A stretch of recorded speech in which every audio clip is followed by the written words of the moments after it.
तमिलनाडु राज्य में नीलगिरी के दक्षिण में पाल घाट है। पाल घाट में क्या था? पाल और राह को चूर देता है।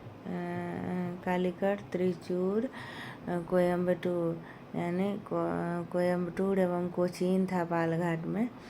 तो तमिलनाडु राज्य में नीलगिरी के दक्षिण में पाल घाट है। पाल घाट गैप पश्चिमी एवं पूर्वी घाट का मिलन स्थल है। पाल घाट गैप या नीलगिरी पहाड़ी पश्चिमी या पूर्वी घाट का मिलन स्थल है। पाल घाट गैप या नीलगिरी पहाड़ी पश्चिमी एवं पूर्वी घाट का मिलन स्थल है।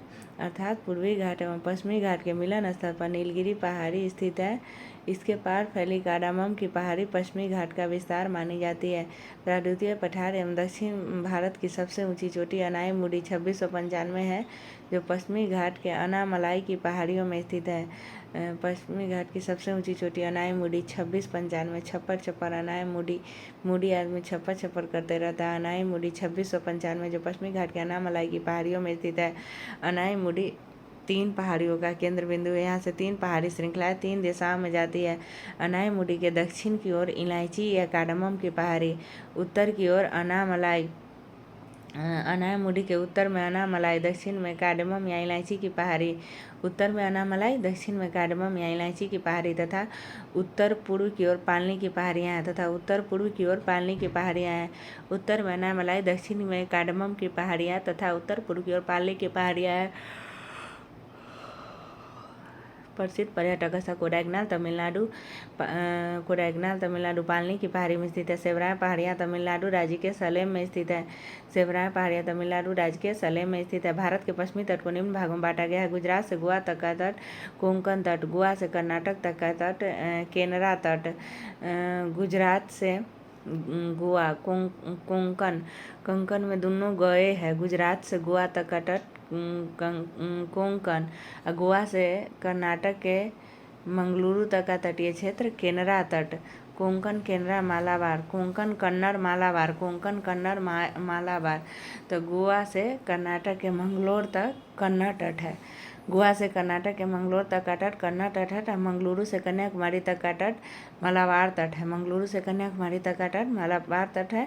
गुजरात से गोवा तक का तटीय क्षेत्र कोंकण तट है। गोवा से कर्नाटक के मंगलौर तक कन्नड़ तट है। कोंकण कन्नड़ मालाबार, कोंकण कन्नड़ मालाबार है। मंगलुरु से कन्याकुमारी तक का तटीय क्षेत्र मालाबार तट कहलाता है। भारत के पश्चिमी तट पर स्थित प्रमुख बंदरगाह हैं कांडला गुजरात, मुंबई महाराष्ट्र, मरमा गोवा, मंगलुरु कर्नाटक, कोच्चि केरल, न्हावा महाराष्ट्र। मरमा गोवा बंदरगाह गोवा में ही है। मंगलुरु बंदरगाह कर्नाटक में है, कोच्चि केरल में है, न्हावा महाराष्ट्र में है। तो कर्नाटक, केरल, महाराष्ट्र या गोवा जो भी होगा तो वो सब पश्चिमी घाट का बंदरगाह। ये देखिए, गुजरात, महाराष्ट्र, गोवा, कर्नाटक, केरल। गुजरात, महाराष्ट्र, गोवा, कर्नाटक, केरल, ये सब पश्चिमी तट का हो गया। इधर तमिलनाडु पूर्वी तट में आ गया, आंध्र प्रदेश पूर्वी तट में आ गया है। तमिलनाडु और आंध्र प्रदेश पूर्वी तट में आ गया। गुजरात, महाराष्ट्र, गोवा, कर्नाटक, केरल पश्चिमी तट के बंदरगाह इसमें आ जाएंगे और तमिलनाडु, आंध्र प्रदेश पूर्वी तट के बंदरगाह में आ जाएंगे। अब सालसेट द्वीप पर स्थित मुंबई भारत का सबसे बड़ा बंदरगाह नगर है। मुंबई किस द्वीप पर स्थित है? तो सालसेट द्वीप पर स्थित मुंबई भारत का सबसे बड़ा बंदरगाह नगर है। मालाबार तट पर अनेक पश्च जल है जिसे स्थानीय भाषा में कयाल कहते हैं। मालाबार तट कर्नाटक से मंगलुरु से कन्याकुमारी। मालाबार तट मंगलुरु से कन्याकुमारी। मालाबार तट मंगलुरु से कन्याकुमारी। मालाबार तट पर अनेक पश्च जल है जिसे स्थानीय भाषा में कयाल कहते हैं। कयाल मछली पकड़ने और अंतःस्थलीय नौकायन के लिए, जिसे स्थानीय भाषा में कयाल कहते हैं। कयाल मछली पकड़ने और अंतःस्थलीय नौकायन के लिए प्रयोग किया जाता है। पर्यटकों के लिए विशेष आकर्षण का केंद्र है। केरल में हर वर्ष प्रसिद्ध नेहरू ट्रॉफी वल्लमकाली नौका दल का आयोजन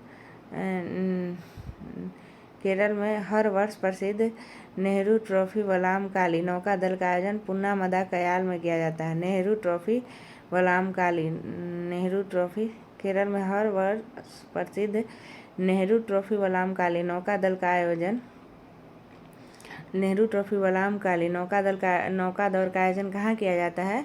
तो केरल में पुन्नामदा कयाल में किया जाता है। पूर्वी घाट उत्तर में महानदी उड़ीसा से, दक्षिण में वैगई नदी तमिलनाडु, ओथा ताप्ती नदी के मुहाने से कन्याकुमारी तक पश्चिमी घाट। और पूर्वी घाट उत्तर में महानदी उड़ीसा से, दक्षिण में वैगई नदी तमिलनाडु तक है। आंध्र प्रदेश तमिलनाडु पूर्वी घाट में है और कर्नाटक केरल पश्चिमी घाट में आएगा। कर्नाटक केरल पश्चिमी तटीय भाग हो जाएगा और आंध्र प्रदेश तमिलनाडु पूर्वी तटीय भाग हो जाएगा।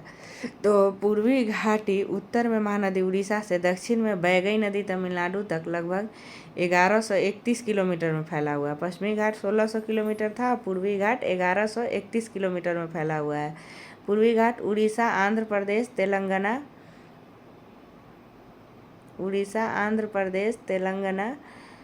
और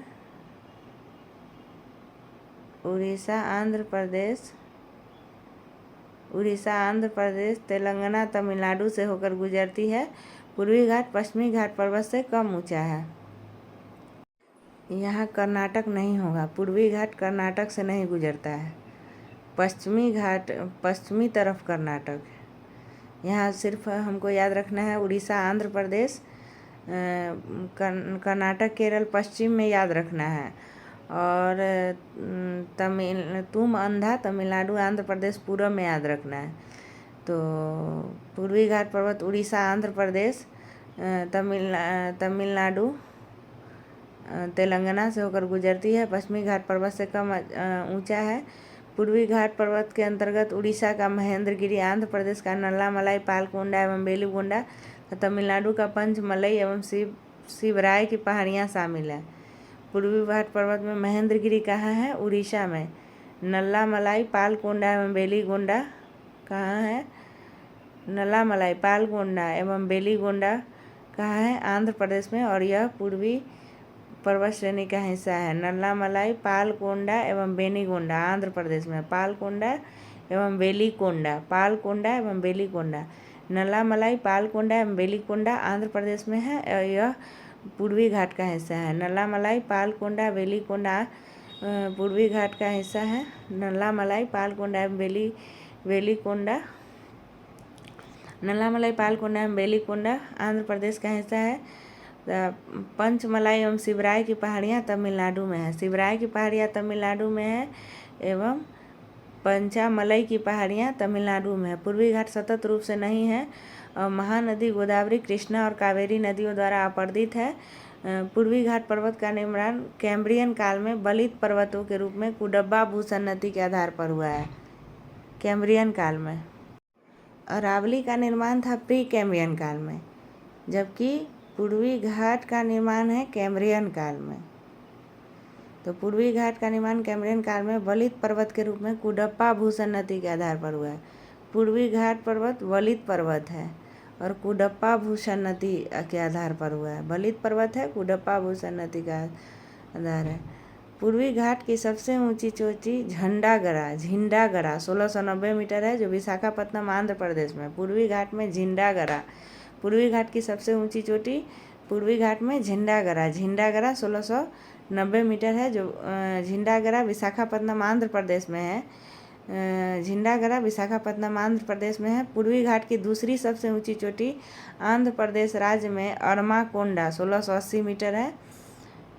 अरमाकोंडा, झिंडागरा एवं अरमाकोंडा, उस झिंडागरा 1690 है और अरमाकोंडा 1680 है।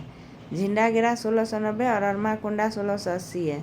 पूर्वी घाट की दूसरी ऊंची चोटी आंध्र प्रदेश राज्य में अरमाकोंडा 1680 मीटर है, जबकि इसकी तीसरी ऊंची चोटी उड़ीसा में महेंद्रगिरी 1501 मीटर की चोटी है। पूर्वी घाट की तीसरी ऊंची चोटी महेंद्रगिरी उड़ीसा 1501 मीटर ऊंची चोटी है। झिंडागरा 1690, अरमाकोंडा 1680 एवं महेंद्रगिरी 1501।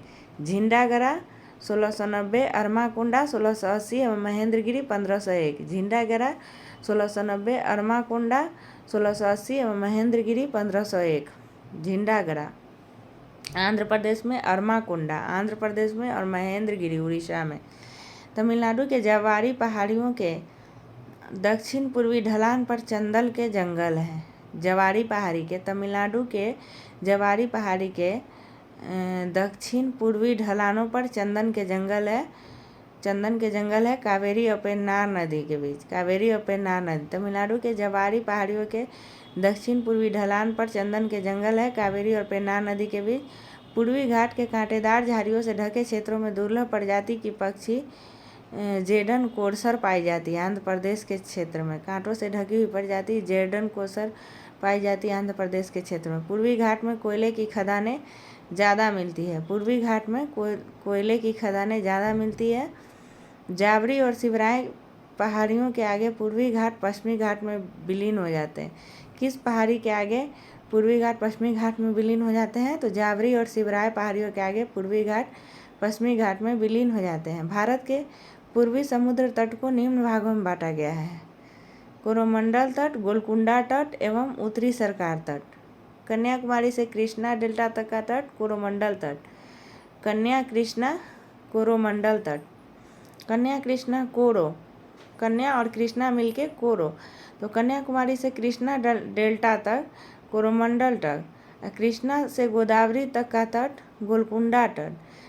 कन्या से कृष्णा तक कोरोमंडल तक, कृष्णा से गोदावरी तक गोलकुंडा तट। कृष्णा से गोदावरी तक का तट गोलकुंडा तट। कृष्णा डेल्टा से गोदावरी डेल्टा तक का तट गोलकुंडा तक। और गोदावरी डेल्टा से उत्तरी तटीय भाग उत्तरी सरकार तट कहलाता है। गोदावरी डेल्टा से लेकर उत्तरी तटीय भाग उत्तरी सरकार तट कहलाता है। कन्याकुमारी से कृष्णा तक का तट कोरोमंडल तट। कृष्णा से गोदावरी डेल्टा तक का तट गोलकुंडा तक। गोदावरी से उत्तरी तटीय भाग गोदावरी डेल्टा से लेकर उत्तरी तटीय भाग उत्तरी सरकार तट कहलाता है। भारत के पूर्वी तट पर स्थित प्रमुख बंदरगाह पारादीप उड़ीसा है। कोलकाता पश्चिम बंगाल है। विशाखापत्तनम आंध्र प्रदेश है। चेन्नई तूतीकोरिन एवं मेन्नौर तमिलनाडु पूर्वी तट पर स्थित बंदरगाह है। चेन्नई तूतीकोरिन एवं मेन्नौर तमिलनाडु पूर्वी तट पर स्थित बंदरगाह। पारादीप उड़ीसा पूर्वी तट पर स्थित बंदरगाह है। कोलकाता पश्चिमी बंगाल पूर्वी तट पर स्थित बंदरगाह है। विशाखापट्टनम तमिलनाडु और आंध्र प्रदेश तो ये ना है पूर्वी तट पर स्थित बंदरगाह। तो चेन्नई तूतीकोरिन एवं मेन्नौर तीनों तमिलनाडु में स्थित बंदरगाह है। चेन्नई तूतीकोरिन एवं मेन्नौर तीनों तमिलनाडु में स्थित बंदरगाह है। विशाखापत्तनम बंदरगाह डॉल्फिन नोज पहाड़ी के पीछे स्थित है। विशाखापत्तनम बंदरगाह किस पहाड़ी के पीछे स्थित है? तो डॉल्फिन नोज पहाड़ी के पीछे स्थित है। पूर्वी तट पर स्थित प्रमुख लैगून है: पुलिकट लैगून चेन्नई, चिल्का झील पुरी उड़ीसा, कोलेरू आंध्र प्रदेश। पुलिकट लैगून है चेन्नई में, पुलिकट झील लैगून है चेन्नई में, और चिल्का झील लैगून है उड़ीसा में। पुलिकट, चिल्का और कोलेरू लैगून है आंध्र प्रदेश में। कोलेरू लैगून है आंध्र प्रदेश में। कोलेरू लैगून है आंध्र प्रदेश में। पुलिकट चेन्नई, चिल्का पुरी एवं कोलेरू लैगून है आंध्र प्रदेश में। उड़ीसा के पुरी जिले में स्थित चंद्रभागा समुद्र तट जो कोणार्क मंदिर से 3 किलोमीटर पूर्व में है, भारत का पहला ब्लू फ्लैग प्रमाणन प्राप्त करने वाला समुद्र तट है। भारत का पहला ब्लू फ्लैग प्रमाणन प्राप्त करने वाला समुद्र तट चंद्रभागा समुद्र तट है जो उड़ीसा के पुरी में है। चंद्रभागा समुद्र तट है जो उड़ीसा के पुरी में है। और यह कोणार्क सूर्य मंदिर से 3 किलोमीटर में पूरब में है। कोणार्क सूर्य मंदिर से चंद्रभागा तट पुरी में है जो ब्लू फ्लैग प्रमाणन करने वाला पहला समुद्र तट है। और यह कोणार्क सूर्य मंदिर से 3 किलोमीटर पूरब में है। चंद्रभागा समुद्र तट पर्यावरण के अनुकूल और स्वच्छ समुद्र तटों की श्रेणी में आता है। पर्यावरण के अनुकूल और स्वच्छ समुद्र तटों की श्रेणी में आता है। लैगून समुद्र क्षेत्र में तटीय क्षेत्र का पानी स्थल भाग से घुस जाता है। समुद्र क्षेत्र में तटीय क्षेत्र का पानी स्थल भाग में घुस जाता है और धीरे धीरे बालू का अवरोध खड़ा कर देने पर स्थलीय क्षेत्र का जलीय भाग समुद्र से अलग हो जाता है। इसी जलीय आकृति को लैगून कहा जाता है। लैगून क्या है कि समुद्र का जो पानी होता है वो तटीय भाग को पार करके स्थलीय भाग में प्रवेश कर जाती है और धीरे धीरे बीच में बालू का अवरोध खड़ा हो जाता है, जिससे समुद्री भाग और वो जहाँ पानी गया रहता है वो वाला भाग अलग हो जाता है। तो इस प्रकार जो आकृति बनती है स्थल भाग पर उसे लैगून कहते हैं। भारत में 2 द्वीप समूह हैं, अंडमान निकोबार द्वीप समूह यानी मरकत द्वीप, अंडमान निकोबार द्वीप समूह यानी मरकत द्वीप, और लक्षद्वीप द्वीप समूह। अंडमान निकोबार द्वीप समूह यानी मरकत द्वीप और लक्षद्वीप द्वीप समूह। अंडमान निकोबार द्वीप समूह बंगाल की खाड़ी में स्थित है। अंडमान निकोबार द्वीप समूह करीब 572 छोटे छोटे द्वीप है, जिनमें से लगभग 38 द्वीप आबाद है। 572 द्वीप में से 38 द्वीप ही आबाद है। 614 और 92 94 याद रखना है। अंडमान निकोबार में 38 द्वीप ही आबाद है। 614 और 92 94 याद रखना है। अंडमान निकोबार में 614 और 92 94 याद रखना है। अंडमान निकोबार द्वीप समूह 614 6 डिग्री उत्तर से 14 डिग्री उत्तर एवं 92 डिग्री पूर्व से 94 डिग्री 92 94 614। अंडमान निकोबार द्वीप समूह 6 डिग्री उत्तर से 14 डिग्री उत्तर एवं 92 डिग्री पूर्व से 94 डिग्री पूर्व के बीच स्थित है। अंडमान निकोबार द्वीप समूह 2 मुख्य समूहों में बटा है। उत्तर में अंडमान द्वीप समूह एवं दक्षिण में निकोबार द्वीप समूह। दोनों द्वीप समूहों को 10 डिग्री चैनल नामक जल संधि अलग करती है। अंडमान निकोबार द्वीप समूह अंडमान उत्तर में है और निकोबार दक्षिण में है। दोनों को 10 डिग्री चैनल अलग करता है। निकोबार द्वीप समूह के 10 द्वीपों पर लोग रहते हैं। टोटल 38 है, जिनमें निकोबार में 10 द्वीपों पर लोग रहते हैं। ये द्वीप वास्तव में समुद्र में डूबे हुए पर्वत के शिखर है। लैंडफॉल द्वीप अंडमान निकोबार द्वीप समूह का सबसे उत्तरी द्वीप है, जहाँ कारी जनजाति रहती है। अंडमान निकोबार द्वीप समूह की सबसे उत्तरी द्वीप का क्या नाम है? तो लैंडफॉल द्वीप। अंडमान निकोबार द्वीप समूह के सबसे उत्तरी द्वीप का नाम लैंडफॉल द्वीप है, जहाँ कारी समुदाय के लोग रहते हैं। कारी जनजाति रहती है। कोको जलमार्ग इसे म्यांमार के कोको द्वीप से अलग करती है, जहाँ चीन ने कोको जलमार्ग इसे अंडमान निकोबार द्वीप समूह को म्यांमार के कोको द्वीप से अलग करता है। कोको जलमार्ग और सबसे उत्तरी द्वीप का क्या नाम है? लैंडफॉल द्वीप। और कोको जलमार्ग इसे म्यांमार के कोको द्वीप से अलग करता है, जहाँ चीन ने निगरानी तंत्र लगाया हुआ है। अंडमान निकोबार द्वीप समूह की राजधानी श्री विजयपुरम दक्षिणी अंडमान में स्थित है। विजयपुरम दक्षिणी अंडमान में स्थित है।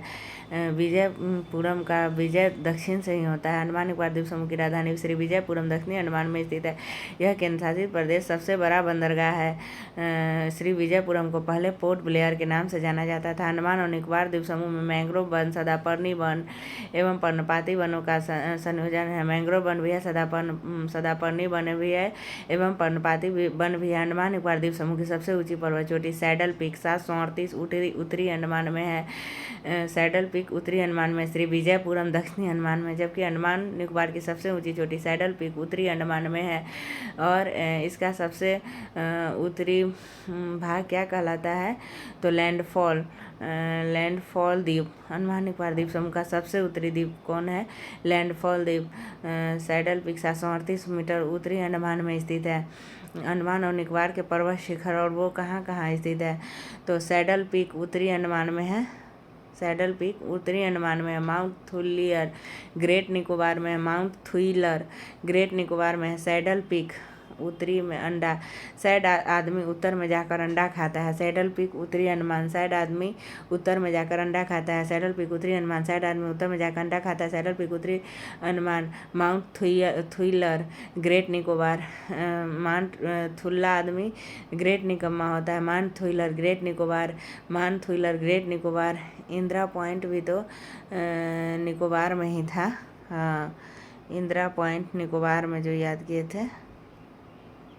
इंदिरा पॉइंट किधर था? इंदिरा पॉइंट बृहत निकोबार में याद किए थे।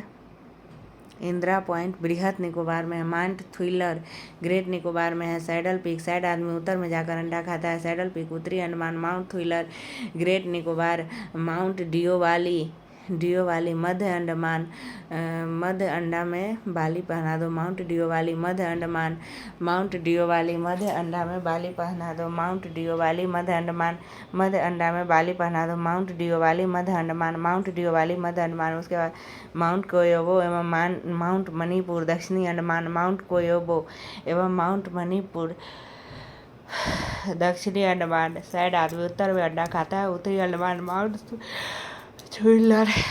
थुइलर, great Nicobar, great Nicobar, mount Diavolo मध्य अंडमान, माउंट कोयबो एवं माउंट मणिपुर दक्षिणी अंडमान, माउंट कोयबो एवं माउंट मणिपुर दक्षिणी अंडमान, माउंट कोयबो एवं माउंट मणिपुर दक्षिणी अंडमान, माउंट कोयोबो में दंडी और मणिपुर में दंडी दक्षिणी अंडमान, माउंट कोयोबो दक्षिणी अंडमान, माउंट मणिपुर दक्षिणी अंडमान। सैडल पीक सैड आदमी उत्तर में अंडा खाता है। उत्तरी अंडमान माउंट थुइलर आदमी ग्रेट निकम्मा होता है। Great Nicobar mount Thuillier, great Nicobar. उसके बाद माउंट डियोवाली बाली मध्य अंडा में पनाया जाता है। मध्य अंडमान माउंट डियोवाली बाली मध्य अंडा में पनाया जाता है। माउंट डियोवाली मध्य अंडमान, माउंट कोयबो दंडी और माउंट मणिपुर दंडी दक्षिणी अंडमान और माउंट मणिपुर दक्षिणी अंडमान, माउंट कोयबो दक्षिणी अंडमान, माउंट मणिपुर दक्षिणी अंडमान, माउंट कोयबो दक्षिणी अंडमान, माउंट मणिपुर दक्षिणी अंडमान। सैडल पीक 738 मीटर ऊंचाई है। सैडल पीक 738 मीटर ऊंचाई है। सैडल पीक 738 मीटर ऊंचाई है। माउंट कोयबो का 460 मीटर है और माउंट मणिपुर का 450 मीटर है। माउंट कोयबो का 460 मीटर है, माउंट मणिपुर का 450 मीटर है। माउंट कोयबो का 460 मीटर है और माउंट मणिपुर का 450 मीटर है। उसके बाद माउंट थुइलर का 642 है और माउंट डियोवाली का 515 है।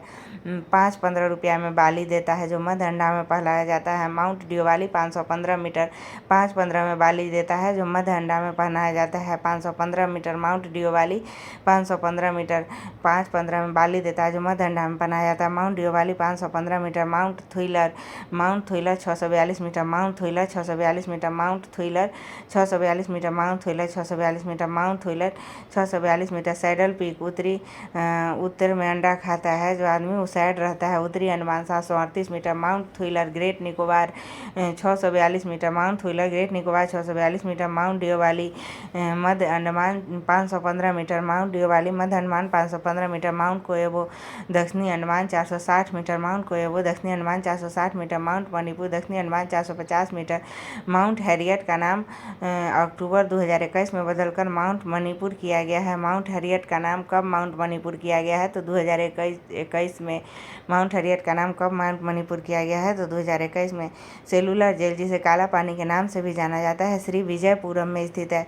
सेलुलर जेल का निर्माण 1896 से 1906 के बीच भारतीय स्वतंत्रता सेनानियों और राजनीतिक कैदियों को कठोर सजा देने के लिए किया गया था। अंडमान और निकोबार द्वीप समूह के हैवलॉक द्वीप का 2018 में नाम बदलकर स्वराज द्वीप रखा गया जो सुभाष चंद्र बोस और भारत के स्वतंत्रता संग्राम में उनके योगदान को सम्मान देने के लिए दिया गया था। हैवलॉक द्वीप का नाम स्वराज द्वीप 2018 में किया गया। हैवलॉक लॉक कर देता है स्वराज को। हैवलॉक द्वीप स्वराज द्वीप 2018 में। हैवलॉक लॉक करना होता है स्वराज को। हैवलॉक द्वीप स्वराज द्वीप 2018 में। और माउंट हैरियट का नाम माउंट मणिपुर 2021 में किया गया था। कुछ अन्य द्वीप के नाम बदले गए जिसमें रॉस द्वीप समूह, रॉस नेताजी सुभाष चंद्र बोस और नील द्वीप समूह शहीद द्वीप। रॉस द्वीप समूह रॉस नेताजी सुभाष चंद्र द्वीप समूह। रॉस द्वीप नेताजी सुभाष चंद्र बोस द्वीप। रॉस द्वीप नेताजी सुभाष चंद्र बोस द्वीप। रोस सुभाष चंद्र बोस को था तो रॉस द्वीप नेताजी सुभाष चंद्र बोस द्वीप। नील द्वीप शहीद द्वीप। नील द्वीप शहीद द्वीप। जनवरी 2023 में अंडमान निकोबार द्वीप समूह के 21 सबसे बड़े अनाम द्वीपों का नाम 21 परमवीर चक्र विजेता के नाम पर रखा गया। कब 2023 में 21 परमवीर चक्र विजेताओं के नाम पर अंडमान निकोबार द्वीप समूह के 21 द्वीपों का नाम रखा गया। 21 परमवीर चक्र विजेता के नाम पर 21 अंडमान निकोबार द्वीप समूहों का नाम रखा गया। नेल्लौर के निकट श्रीहरिकोटा परवाल निर्मित द्वीप है। श्रीहरिकोटा जो है वो परवाल निर्मित द्वीप है। श्रीहरिकोटा परवाल द्वीप है। नेल्लौर के निकट श्रीहरिकोटा परवाल निर्मित द्वीप है। पुलिकट झील श्रीहरिकोटा द्वीप द्वारा समुद्र से विलग है और परवाल द्वीप है। पुलिकट झील श्रीहरिकोटा द्वीप द्वारा समुद्र से विलग है। यहाँ भारतीय अंतरिक्ष अनुसंधान संगठन का उपग्रह प्रक्षेपण केंद्र है। अंतरिक्ष अनुसंधान वो परवाल द्वीप है। श्रीहरिकोटा परवाल द्वीप है। पुलिकट झील श्रीहरिकोटा द्वीप द्वारा समुद्र से अलग है। उसके बाद 10 डिग्री चैनल तो यादें हैं अंडमान निकोबार के बीच, 8 डिग्री चैनल मालदीव मिनिकॉय के बीच, और 9 डिग्री चैनल 9 कोई भी चीज़ में कम होता है कवारत्ती एवं मिनिकॉय के बीच मध्य। 8 में दोनों सेम है, मालदीव एवं मिनिकॉय म से दोनों सेम है। 8 डिग्री चैनल मालदीव एवं मिनिकॉय के बीच। 9 डिग्री चैनल 9 डिग्री किसी भी चीज़ में कम होता है तो कवारत्ती मिनिकॉय के बीच। 9 डिग्री चैनल कवारत्ती एवं मिनिकॉय के बीच। 10 डिग्री चैनल अंडमान निकोबार द्वीप समूह, ग्रैंड चैनल सुमात्रा इंडोनेशिया एवं छोटा अंडमान एवं कार निकोबार। छोटा कार याद रखना है, अंडमान निकोबार 10 डिग्री में याद कर लिए ना, अब छोटा कार याद रखना है। तो छोटा अंडमान एवं car Nicobar, Andaman Nicobar 10 degree channel छोटा कार, छोटा अंडमान एवं car Nicobar. 10 degree channel Andaman Nicobar छोटा कार, छोटा अंडमान एवं कार निकोबार। उसके बाद ग्रैंड चैनल सुमात्रा इंडोनेशिया एवं निकोबार के मध्य, निकोबार के मध्य। ग्रैंड चैनल ग्रैंड सुन्नी होता है सुमात्रा एवं निकोबार के मध्य। ग्रैंड चैनल सुन्नी होता है सुमात्रा एवं निकोबार के मध्य। ग्रैंड चैनल सुन्नी होता है सुमात्रा इंडोनेशिया व निकोबार के मध्य। पाक स्टेट तमिलनाडु और श्रीलंका के मध्य। पाक स्टेट तमिलनाडु एवं श्रीलंका के मध्य। डुंकन पास में दोनों अंडमान में है, दक्षिणी लघु। छोटा कार अंडमान निकोबार में है, डुंकन पास दक्षिणी अंडमान एवं लघु अंडमान के मध्य।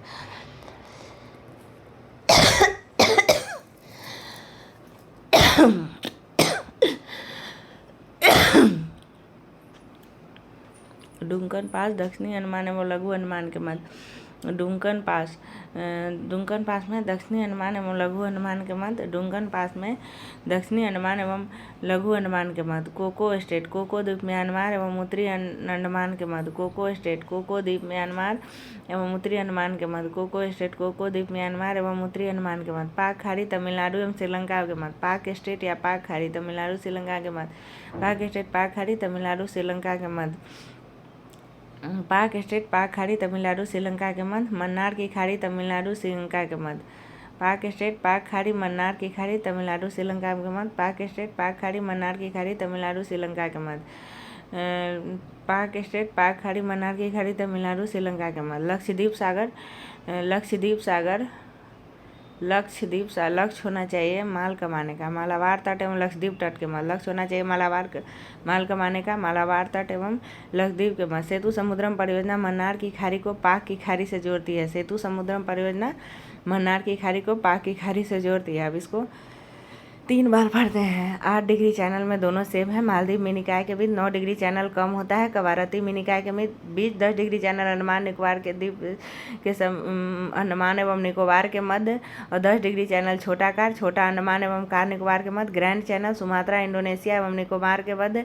पाक स्टेट पाक खाड़ी मन्नार की खाड़ी तमिलनाडु श्रीलंका के मध्य। डुंकन पास दक्षिणी अंडमान लघु अंडमान के मध्य। कोको स्टेट कोको द्वीप एवं उत्तरी अंडमान के मध्य। कोको स्टेट कोको द्वीप एवं उत्तरी अंडमान के मध्य। लक्षद्वीप सागर लक्षद्वीप एवं मालाबार तट के मध्य। लक्षद्वीप सागर लक्षद्वीप एवं मालाबार तट के मध्य।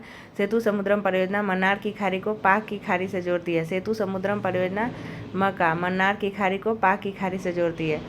अब फिर दोबारा पढ़ते हैं। 8 डिग्री चैनल दोनों सेम से मालदीव मिनिकॉय के बीच। 9 डिग्री चैनल कवारत्ती मिनिकॉय के बीच। 10 डिग्री चैनल अंडमान एवं निकोबार के बीच। छोटा अंडमान एवं कार निकोबार।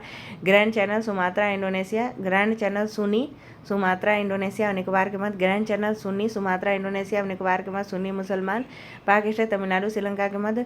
पाक की खाड़ी तमिलनाडु श्रीलंका। मन्नार की खाड़ी तमिलनाडु श्रीलंका। डुंगन पास दक्षिणी अंडमान लघु अंडमान के मध्य। कोको स्टेट कोको द्वीप म्यांमार उत्तरी अंडमान के मध्य। लक्षद्वीप सागर लक्षद्वीप एवं मालाबार तट के मध्य। सेतु समुद्रम परियोजना मन्नार की खाड़ी को पाक की खाड़ी से जोड़ती है। सेतु समुद्रम परियोजना मक्का मन्नार की खाड़ी पाक की खाड़ी। 8 डिग्री चैनल मालदीव मिनिकॉय के बीच। 9 डिग्री चैनल कवारत्ती मिनिकॉय के बीच। 10 डिग्री चैनल अंडमान निकोबार के मध्य। छोटा अंडमान एवं car Nicobar. Grand channel Sumatra Indonesia Nicobar के मध्य। पाक स्टेट तमिलनाडु श्रीलंका के मध्य। डुंगन पास दक्षिणी अंडमान लघु अंडमान के मध्य। कोको स्टेट कोको द्वीप म्यांमार एवं उत्तरी अंडमान के मध्य। पाक खाड़ी तमिलनाडु श्रीलंका के मध्य। मन्नार की खाड़ी दक्षिणी पूर्वी तमिलनाडु श्रीलंका के मध्य। लक्षद्वीप सागर लक्षद्वीप मालाबार तट के बाद। सेतु समुद्रम परियोजना मन्नार की खाड़ी को पाक की खाड़ी से जोड़ती है। व्हीलर द्वीप व्हीलर द्वीप उड़ीसा के तट पर ब्राह्मणी नदी के मुहाने पर स्थित है। यहाँ भारत अपने मिसाइल का परीक्षण करता है। वर्तमान में व्हीलर द्वीप का नाम अब्दुल कलाम द्वीप रखा गया है। व्हीलर द्वीप अब्दुल कलाम द्वीप ब्राह्मणी नदी के मुहाने पर स्थित है। व्हीलर द्वीप अब्दुल कलाम द्वीप नया नाम अब्दुल कलाम द्वीप ब्राह्मणी नदी के मुहाने पर स्थित है। व्हीलर द्वीप, नया नाम अब्दुल कलाम द्वीप, ब्राह्मणी नदी के मुहाने पर स्थित है। पंबन द्वीप मन्नार की खाड़ी में स्थित है। पंबन द्वीप भारत एवं श्रीलंका के बीच है, जो एडम्स ब्रिज राम सेतु का भाग है। इसे रामेश्वरम द्वीप के नाम से भी जाना जाता है। पंबन द्वीप को रामेश्वरम द्वीप के भी नाम से जाना जाता है।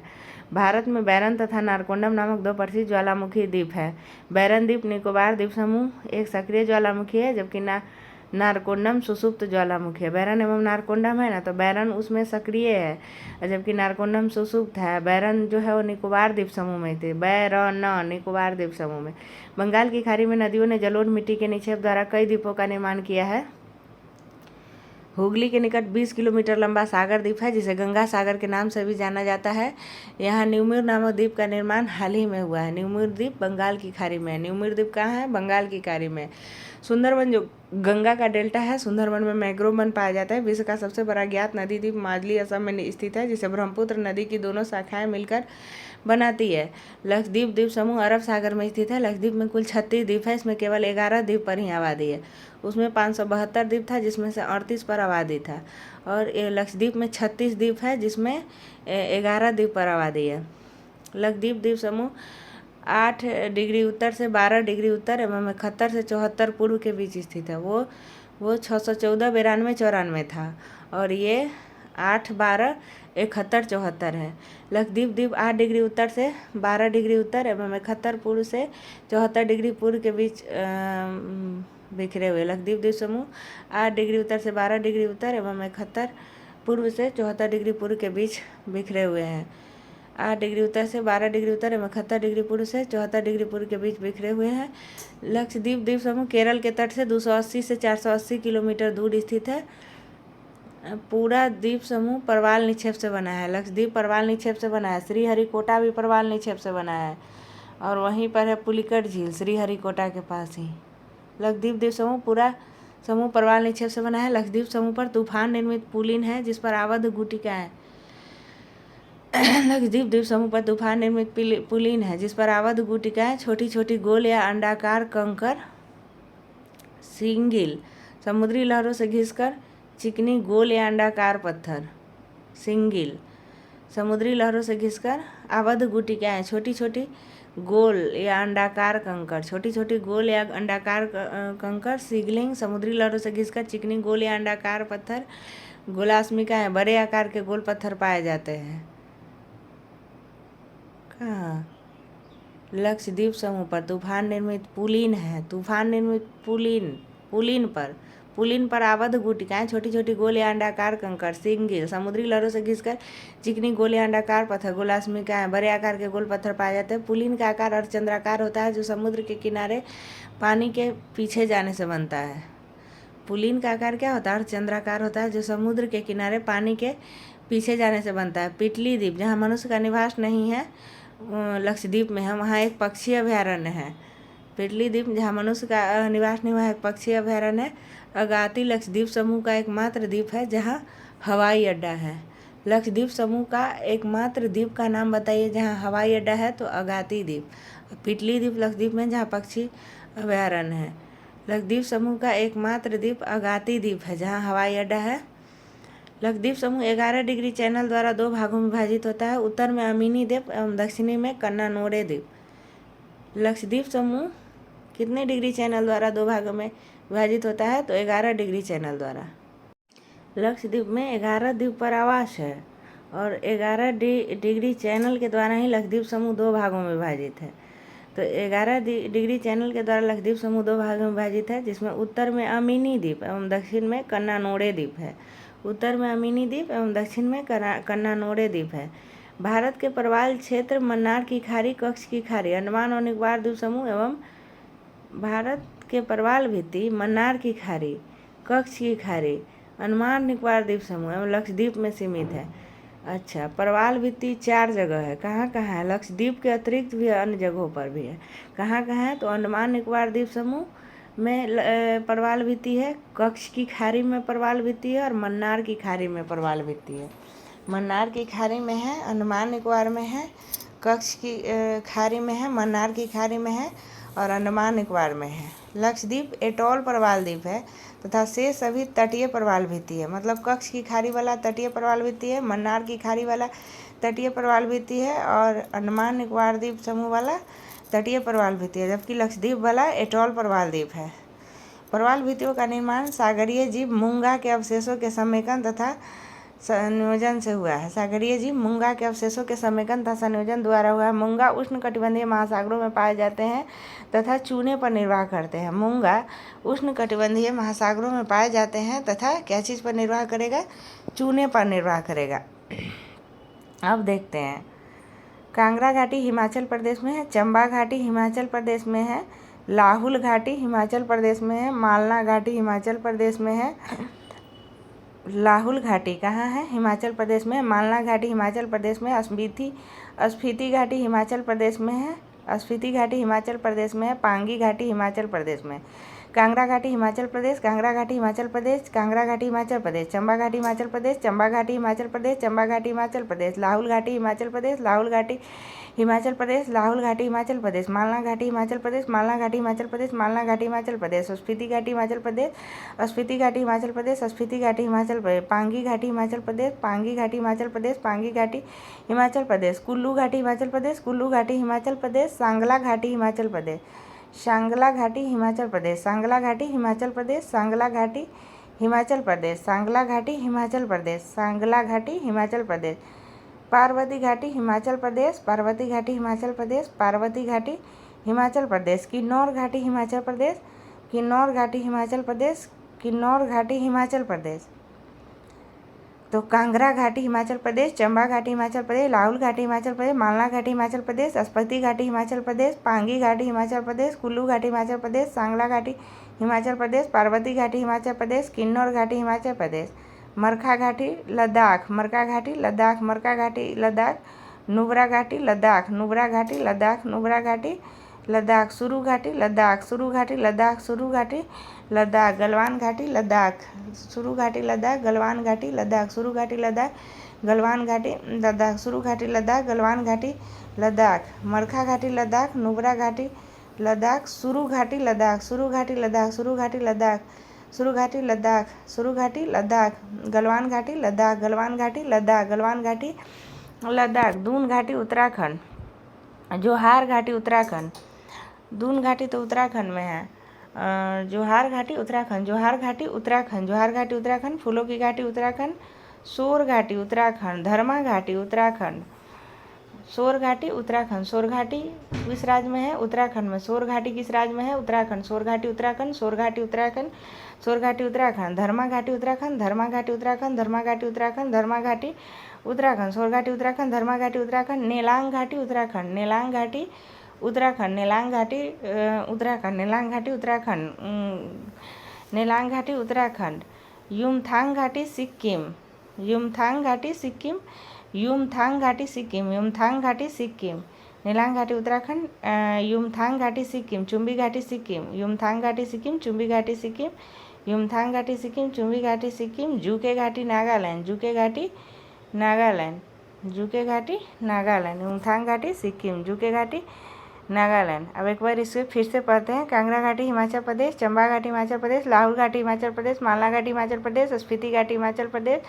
पांगी घाटी हिमाचल प्रदेश, कुल्लू घाटी हिमाचल प्रदेश, सांगला घाटी हिमाचल प्रदेश, पार्वती घाटी हिमाचल प्रदेश, किन्नौर घाटी हिमाचल प्रदेश, मरखा घाटी लद्दाख, नुब्रा घाटी लद्दाख, सुरू घाटी लद्दाख, गलवान घाटी लद्दाख, दून घाटी उत्तराखंड, जोहार घाटी उत्तराखंड, जोहर और धर्मा दोनों उत्तराखंड में है, फूलों की घाटी उत्तराखंड, सोर घाटी उत्तराखंड, धर्मा घाटी उत्तराखंड, नेलांग घाटी उत्तराखंड, युमथांग घाटी सिक्किम, चुम्बी घाटी सिक्किम और जूके घाटी नागालैंड।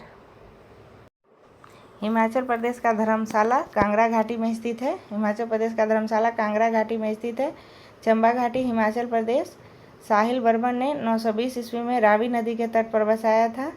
चंबा घाटी को, चंबा घाटी हिमाचल प्रदेश को साहिल बर्मन ने 920 ईस्वी में रावी नदी के तट पर बसाया था। लाहुल घाटी हिमाचल प्रदेश, लाहुल घाटी से होकर चंद्र एवं भागा नदियाँ प्रवाहित होती है। लाहुल घाटी से होकर चंद्र एवं भागा, लाहुल घाटी हिमाचल प्रदेश से होकर चंद्र एवं भागा नदियाँ प्रवाहित होती है। छोटा यूनान के रूप में प्रसिद्ध मालना घाटी हिमाचल प्रदेश, छोटा यूनान के रूप में प्रसिद्ध मालना घाटी हिमाचल प्रदेश, स्पीति घाटी हिमाचल प्रदेश, ताबो मठ अवस्थित है। ताबो मठ कहाँ अवस्थित है? स्पीति घाटी हिमाचल प्रदेश में। ताबो मठ कहाँ अवस्थित है? स्पीति घाटी हिमाचल प्रदेश में। ताबो मठ कहाँ अवस्थित है? स्पीति घाटी हिमाचल प्रदेश में। ताबो मठ को लामाओं की भूमि कहा जाता है और यह भारत की सबसे लंबी घाटी है। ताबो मठ स्पीति घाटी में अवस्थित है। ताबो मठ स्पीति घाटी में अवस्थित है। ताबो मठ स्पीति घाटी में अवस्थित है। स्पीति घाटी को लामाओं की भूमि कहा जाता है और यह भारत की सबसे लंबी घाटी है। लामाओं की भूमि किसे कहा जाता है जो भारत की सबसे लंबी घाटी है? तो स्पीति घाटी। लामाओं की भूमि स्पीति घाटी को कहा जाता है जो भारत की सबसे लंबी घाटी है। पंगवाल एवं भोटिया लोगों का निवास स्थान किस घाटी में है? तो पांगी घाटी हिमाचल प्रदेश। पंगवाल एवं भोटिया लोगों का निवास स्थान किस स्थान पर है? तो पांगी घाटी हिमाचल प्रदेश। ब्यास नदी कहाँ बहती है? तो कुल्लू घाटी हिमाचल प्रदेश। ब्यास नदी कहाँ बहती है? कुल्लू घाटी हिमाचल प्रदेश। ब्यास नदी कहाँ बहती है? ब्यास नदी कुल्लू घाटी हिमाचल प्रदेश में है। बसपा घाटी भी कहते हैं। बसपा घाटी किसे कहते हैं? सांगली घाटी हिमाचल प्रदेश को। बसपा घाटी किसे कहते हैं? सांगली घाटी हिमाचल प्रदेश को। बसपा घाटी सांगली घाटी हिमाचल प्रदेश को कहते हैं। बसपा घाटी सांगली घाटी हिमाचल प्रदेश को कहते हैं। ब्यास नदी कहाँ बहती है? कुल्लू घाटी में। बसपा घाटी कहते हैं सांगली घाटी को। पार्वती घाटी हिमाचल प्रदेश। कुल्लू में ब्यास एवं पार्वती नदी के संगम पर स्थित है। मणिकरण गर्म जल फव्वारा हॉट स्पॉट स्थल स्थित है। कुल्लू में ब्यास एवं पार्वती नदी के संगम पर स्थित है पार्वती घाटी। पार्वती घाटी कुल्लू में ब्यास एवं पार्वती नदी के संगम पर स्थित है। पार्वती घाटी कुल्लू में ब्यास एवं पार्वती नदी के संगम पर स्थित है। मणिकरण गर्म जल फव्वारा हॉट स्पॉट स्थल पार्वती घाटी में स्थित है। मणिकरण गर्म जल फव्वारा हॉट स्पॉट स्थल पार्वती घाटी में स्थित है। मणिकरण गर्म जल फव्वारा पार्वती घाटी हॉट स्पॉट स्थल में स्थित है। सेब उत्पादन के लिए प्रसिद्ध है किन्नौर घाटी हिमाचल प्रदेश। सेब उत्पादन के लिए प्रसिद्ध है। सेब कीन के खाना पड़ता है किन्नौर घाटी हिमाचल प्रदेश। सेब उत्पादन के लिए प्रसिद्ध है किन्नौर घाटी हिमाचल प्रदेश। हिमिस नेशनल पार्क को मार्ग प्रदान करता है मरखा घाटी लद्दाख। हिमिस नेशनल पार्क को मार्ग प्रदान करता है मरखा घाटी लद्दाख। हिमिस नेशनल पार्क को मार्ग प्रदान करता है मरखा घाटी लद्दाख। सियाचिन हिमनद से निकलने वाली नुब्रा नदी का उद्गम क्षेत्र है नुब्रा घाटी लद्दाख। सियाचिन हिमनद से निकलने वाली नुब्रा नदी का उद्गम क्षेत्र है नुब्रा घाटी लद्दाख। सुरू घाटी लद्दाख। सुरू नदी सिंधु की सहायक नदी सुरू घाटी में बहती है। सुरू नदी सिंधु की सहायक नदी सुरू घाटी में बहती है। सुरू नदी सिंधु की सहायक नदी सुरू घाटी में बहती है। गलवान घाटी लद्दाख में है। यह लद्दाख एवं अक्साई चीन तक विस्तृत है। गलवान घाटी लद्दाख में है। लद्दाख एवं अक्साई चीन तक विस्तृत है। धून घाटी उत्तराखंड में है। जोहार घाटी लद्दाख एवं अक्साई चीन तक विस्तृत है। जोहार घाटी। गलवान घाटी लद्दाख एवं अक्साई चीन तक विस्तृत है। जोहार घाटी लद्दाख एवं अक्साई चीन तक विस्तृत है। फूलों की घाटी में ऋषि गंगा नदी बहती है। 2005 में यूनेस्को ने विश्व विरासत स्थल में शामिल किया। ऋषि गंगा नदी फूलों की घाटी से होकर बहती है। 2005 में यूनेस्को ने विश्व विरासत स्थल में शामिल किया। ऋषि गंगा नदी फूलों की घाटी से होकर बहती है। 2005 में यूनेस्को ने इसे विश्व धरोहर स्थल में शामिल किया। सोर घाटी पिथौरागढ़ में स्थित है। सोर घाटी पिथौरागढ़ में स्थित है। सोर घाटी पिथौरागढ़ में स्थित है। धर्मा घाटी उत्तराखंड में है। धर्मा घाटी का निर्माण धर्मगंगा नदी के द्वारा होता है। धर्मा घाटी का निर्माण किस नदी द्वारा होता है? तो धर्मगंगा नदी। नेलांग नदी उत्तराखंड में है। यह गंगोत्री नेशनल पार्क के अंतर्गत आता है। नेलांग घाटी गंगोत्री नेशनल पार्क के अंतर्गत आता है। नेलांग घाटी को उत्तराखंड का लद्दाख कहते हैं। नेलांग घाटी गंगोत्री नेशनल पार्क के अंतर्गत आता है। नेलांग घाटी उत्तराखंड का लद्दाख किसे कहते हैं? नेलांग घाटी को। उत्तराखंड का लद्दाख किसे कहते हैं? नेलांग घाटी कहते हैं। यहाँ आप कुछ लुप्तप्राय वन प्रजातियों जैसे कस्तूरी मृग, हिम तेंदुआ, भारल या हिमालयन नीली भेड़ को भी देख सकते हैं। कहाँ? नेलांग घाटी में। नेलांग घाटी में कुछ लुप्तप्राय जनजातियाँ जैसे कस्तूरी मृग नेलांग घाटी में मिलता है। हिम तेंदुआ नेलांग घाटी में मिलता है। भारल नेलांग घाटी में मिलता है। कस्तूरी मृग, हिम तेंदुआ, भारल नेलांग घाटी में मिलता है। हिमालयन नीली भेड़ नेलांग घाटी में मिलता है। हिमालयन नीली भेड़ नेलांग घाटी में मिलता है। युमथांग घाटी सिक्किम में हॉट स्प्रिंग एवं रोडेंड्रॉन झीलों के लिए प्रसिद्ध है। हॉट स्प्रिंग एवं रोडोडेंड्रॉन झीलों के लिए प्रसिद्ध है युमथांग घाटी सिक्किम। हॉट स्प्रिंग एवं रोडोडेंड्रॉन झीलों के लिए प्रसिद्ध है युमथांग घाटी सिक्किम। हॉट स्प्रिंग एवं रोडेंड्रॉन झीलों के लिए प्रसिद्ध है युमथांग घाटी सिक्किम। हॉट स्प्रिंग एवं रोडोडेंड्रॉन झीलों के लिए प्रसिद्ध है युमथांग घाटी सिक्किम। चुम्बी घाटी सिक्किम डोकलाम पठार में अवस्थित है। चुम्बी घाटी डोकलाम पठार में विस्तृत है। डोकलाम पठार भारत, भूटान एवं चीन 3 देशों की सीमा से मिलती है। डोकलाम पठार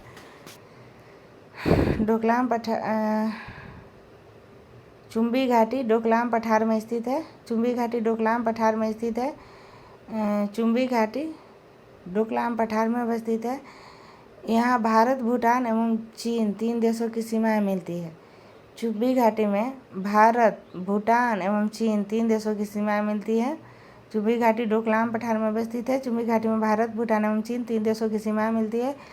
नाथुला एवं जेलेपला दर्रा चुम्बी घाटी में खुलते हैं। नाथुला एवं जेलेपला दर्रा चुम्बी घाटी में खुलते हैं और यहाँ से कैलाश मानसरोवर तीर्थयात्री जाते हैं। चुम्बी घाटी से कैलाश मानसरोवर तीर्थयात्री जाते हैं। नाथुला एवं जेलेपला दर्रा चुम्बी घाटी में खुलते हैं और चुम्बी घाटी से ही कैलाश मानसरोवर तीर्थयात्री जाते हैं। कैलाश मानसरोवर तीर्थयात्री चुम्बी घाटी से ही जाते हैं। जूके घाटी नागालैंड नागालैंड एवं मणिपुर की सीमा पर स्थित है। इसे पूरब का स्विट्जरलैंड कहा जाता है। जूके घाटी को पूरब का स्विट्जरलैंड कहा जाता है। जूके घाटी नागालैंड एवं मणिपुर की सीमा पर स्थित है। जूके घाटी को पूरब का जूके नाम नागालैंड एवं मणिपुर की सीमा पर स्थित है। जूके घाटी जूके नाम नागालैंड मणिपुर की सीमा पर स्थित है। जूके घाटी जूके नाम नागालैंड मणिपुर की सीमा पर स्थित है। जूके घाटी जूके नागालैंड इसे पूरब का स्विट्जरलैंड कहा जाता है। जूके घाटी को पूरब का स्विट्जरलैंड कहा जाता है। अब एक बार फिर पढ़ते हैं। कांगड़ा घाटी हिमाचल प्रदेश, धर्मशाला कांगड़ा घाटी में ही स्थित है। चंबा घाटी हिमाचल प्रदेश, साहिल वर्मन ने 920 ईस्वी में रावी नदी के तट पर चंबा घाटी हिमाचल प्रदेश को बसाया था। लाहुल घाटी हिमाचल प्रदेश, लाहुल घाटी से होकर चंद्र एवं भागा नदियाँ प्रवाहित होती है। मालना घाटी हिमाचल प्रदेश, छोटे यूनान के रूप में प्रसिद्ध है। मालना घाटी छोटे यूनान के रूप में प्रसिद्ध है और पूर्व का स्विट्जरलैंड जूके घाटी को कहते हैं, जो कि नागालैंड में है। स्पीति घाटी हिमाचल प्रदेश में ताबो मठ अवस्थित है। स्पीति घाटी को लामाओं की भूमि कहा जाता है। भारत की सबसे लंबी घाटी स्पीति घाटी है। पांगी घाटी हिमाचल प्रदेश में पंगवाल एवं भोटिया लोगों का निवास स्थान है। पांगी घाटी हिमाचल प्रदेश में है। पंगवाल एवं भोटिया लोगों का निवास स्थान है। कुल्लू घाटी हिमाचल प्रदेश में है। ब्यास नदी कुल्लू घाटी में बहती है। सांगला घाटी हिमाचल प्रदेश में, सांगला को बसपा घाटी भी कहते हैं। सांगला घाटी कहाँ है? हिमाचल प्रदेश में। सांगला घाटी को बसपा घाटी भी कहते हैं। पार्वती घाटी हिमाचल प्रदेश में है। पार्वती घाटी हिमाचल प्रदेश है। कुल्लू में ब्यास एवं पार्वती नदी के संगम पर स्थित है। मणिकरण गर्म जल फव्वारा हॉट स्पॉट स्थल स्थित है पार्वती घाटी में। किन्नौर घाटी हिमाचल प्रदेश में सेब उत्पादन के लिए प्रसिद्ध है। मरखा घाटी लद्दाख में है। हिमिश नेशनल पार्क को मार्ग प्रदान करता है। मरखा घाटी लद्दाख में है। हिमिश नेशनल पार्क को मार्ग प्रदान करता है। नुब्रा घाटी लद्दाख में है। सियाचिन हिमनद से निकलने वाली नुब्रा नदी का उद्गम क्षेत्र नुब्रा घाटी है।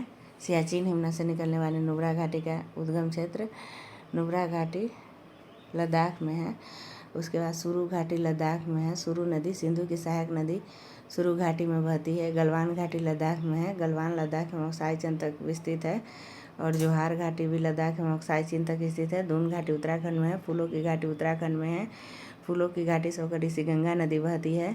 2005 ईस्वी में यूनेस्को के विश्व विरासत स्थल में फूलों की घाटी को शामिल किया गया। सोर घाटी उत्तराखंड के पिथौरागढ़ में स्थित है। सोर घाटी उत्तराखंड के पिथौरागढ़ में स्थित है। धर्मा घाटी उत्तराखंड में, इसका निर्माण धर्मगंगा नदी के द्वारा हुआ है। धर्मा घाटी उत्तराखंड में, इसका निर्माण धर्मगंगा नदी के द्वारा हुआ है। नेलांग घाटी उत्तराखंड में है। नेलांग घाटी गंगोत्री नेशनल पार्क के अंतर्गत आता है। नेलांग घाटी उत्तराखंड का लद्दाख भी कहते हैं। नेलांग घाटी को नेलांग घाटी में कुछ लुप्त प्राय वन्य प्रजातियों जैसे कस्तूरी मृग, हिम तेंदुआ, भारल लेमन नेलांग घाटी में कुछ लुप्त प्राय प्रजातियाँ जैसे कस्तूरी मृग, हिम तेंदुआ, भारल एवं हिमालयन नीली भेड़ को भी देख सकते हैं। हिम तेंदुआ, भारल एवं हिमालयन नीली भेड़ को देख सकते हैं। युमथांग घाटी सिक्किम में है। हॉट स्प्रिंग एवं रोडेंड्रॉन झीलों के लिए प्रसिद्ध है। हॉट स्प्रिंग एवं रोडेंड्रॉन झीलों के लिए प्रसिद्ध है युमथांग घाटी सिक्किम। हॉट स्प्रिंग एवं रोडेंड्रॉन झीलों के लिए प्रसिद्ध है युमथांग घाटी सिक्किम। चुम्बी घाटी सिक्किम में है। चुम्बी घाटी डोकलाम पठार में अवस्थित है। यहाँ भारत, भूटान एवं चीन 3 देशों की सीमाएं मिलती है। नाथुला एवं जेलेपला दर्रा चुम्बी घाटी में खुलते हैं। यहाँ से कैलाश मानसरोवर तीर्थयात्री जाते हैं। जूके घाटी नागालैंड में है। नागालैंड एवं मणिपुर की सीमा पर स्थित है। जूके घाटी नागालैंड एवं मणिपुर की सीमा पर स्थित है। जूके घाटी को पूर्व का स्विट्जरलैंड कहते हैं। कांगड़ा घाटी हिमाचल प्रदेश में, चंबा घाटी हिमाचल प्रदेश में, लाहुल घाटी हिमाचल प्रदेश में, मालना घाटी हिमाचल प्रदेश में, स्पीति घाटी हिमाचल प्रदेश में, पांगी घाटी हिमाचल प्रदेश में, कुल्लू घाटी हिमाचल प्रदेश में, सांगला घाटी हिमाचल प्रदेश में, पार्वती घाटी हिमाचल प्रदेश में, किन्नौर घाटी हिमाचल प्रदेश में, मरखा घाटी लद्दाख में, नुब्रा घाटी लद्दाख में, सुरु घाटी लद्दाख में, गलवान घाटी लद्दाख में, दून घाटी उत्तराखंड में, जोहार घाटी उत्तराखंड में, फूलों की घाटी उत्तराखंड में, सोर घाटी उत्तराखंड में, धर्मा घाटी उत्तराखंड में, नेलांग घाटी उत्तराखंड में, युमथांग घाटी सिक्किम में है, चुबी घाटी सिक्किम में है, जुके घाटी नागालैंड में है। अराकू घाटी आंध्र प्रदेश में है। अराकू घाटी कॉफ़ी की खेती के लिए प्रसिद्ध है। उसके बाद गांडीकोटा घाटी आंध्र प्रदेश में है। इसे the hidden grand canyon of India के नाम से जाना जाता है। गांडीकोटा घाटी। अराकू घाटी आंध्र प्रदेश में कॉफ़ी उत्पादन के लिए प्रसिद्ध है। अराकू घाटी आंध्र प्रदेश में है, कॉफ़ी उत्पादन के लिए प्रसिद्ध है। अराकू घाटी आंध्र प्रदेश में है, कॉफ़ी उत्पादन के लिए प्रसिद्ध है। गांडीकोटा घाटी आंध्र प्रदेश में, इसे the hidden grand canyon of India के नाम से जाना जाता है। गांडीकोटा घाटी आंध्र प्रदेश में, इसे hidden grand canyon of India के नाम से जाना जाता है। गांडीकोटा घाटी आंध्र प्रदेश में, इसे hidden grand canyon of India के नाम से जाना जाता है। गांडीकोटा घाटी आंध्र प्रदेश में, इसे the hidden grand canyon of India के नाम से जाना जाता है। कम्बम घाटी तमिलनाडु में है। कम्बम घाटी तमिलनाडु में है। यह थेक्काडी, वरुशनाडु एवं कोडाइकनाल पहाड़ियों से घिरा हुआ है। कम्बम घाटी कहाँ है? तमिलनाडु में है। कम्बम घाटी तमिलनाडु में है। कम्बम घाटी तमिलनाडु में है। कम्बम घाटी थेक्काडी, वरुशनाडु एवं कोडाइकनाल पहाड़ियों से घिरा हुआ। कम्बम घाटी थेक्काडी, वरुशनाडु एवं कोडाइकनाल पहाड़ियों से घिरा हुआ है। कम्बम घाटी थेक्काडी, वरुशनाडु एवं कोडाइकनाल पहाड़ियों से घिरा हुआ है। कम्बम घाटी तमिलनाडु, थेक्काडी, वरुशनाडु एवं कोडाइकनाल पहाड़ियों से घिरा हुआ है। शांत घाटी केरल में है। यह एक राष्ट्रीय उद्यान है जो अपनी जैव विविधता के लिए प्रसिद्ध है। शांत घाटी कहाँ पर है? केरल में है। यह एक राष्ट्रीय उद्यान है। शांत घाटी केरल में है। यह एक राष्ट्रीय उद्यान है जो अपनी जैव विविधता के लिए प्रसिद्ध है। नेओरा घाटी पश्चिम बंगाल में। नेओरा घाटी कहाँ है? पश्चिम बंगाल में है। बराक घाटी असम में है। बराक घाटी असम में है। बराक घाटी का नाम बराक नदी पर पड़ा है। सिल्वर इस घाटी का प्रमुख नगर है। बराक घाटी असम में है और इसका प्रमुख नगर सिल्वर है। बराक घाटी क्षेत्र, असम का बराक घाटी क्षेत्र चाय की खेती के लिए प्रसिद्ध है। असम का बराक घाटी क्षेत्र चाय की खेती के लिए प्रसिद्ध है। कश्मीर घाटी जम्मू कश्मीर में, इसे भारत का स्विट्जरलैंड कहा जाता है। यहाँ के वेरीनाग झील से, कश्मीर घाटी के वेरीनाग झील से झेलम नदी निकलती है। कश्मीर घाटी के वेरीनाग झील से झेलम नदी निकलती है। डोंग घाटी अरुणाचल प्रदेश में है। भारत का सूर्योदय सबसे पहले यहीं होता है। भारत का सूर्योदय सबसे पहले डोंग घाटी में होता है। अरुणाचल प्रदेश। भारत का सूर्योदय सबसे पहले डोंग घाटी में होता है, अरुणाचल प्रदेश। एक बार इसे और पढ़ते हैं तो अराकू घाटी आंध्र प्रदेश में है। कॉफ़ी की खेती के लिए प्रसिद्ध है। गांडीकोटा घाटी आंध्र प्रदेश में, इसे the hidden grand canyon of India के नाम से जाना जाता है। कम्बम घाटी तमिलनाडु में है। कम्बम घाटी तमिलनाडु में है। कम्बम घाटी थेक्काडी, वरुशनाडु एवं कोडाइकनाल पहाड़ियों से घिरा हुआ है। शांत घाटी केरल में है। एक राष्ट्रीय उद्यान है जो जैव विविधता के लिए प्रसिद्ध है। नेओरा घाटी पश्चिम बंगाल में है। बराक घाटी असम में है। बराक घाटी का नाम बराक नदी पर पड़ा हुआ है। सिल्वर बराक घाटी का प्रमुख नगर है। यह क्षेत्र चाय की खेती के लिए प्रसिद्ध है। कश्मीर घाटी को भारत का स्विट्जरलैंड कहा गया है। यहाँ के वेरीनाग झील से झेलम नदी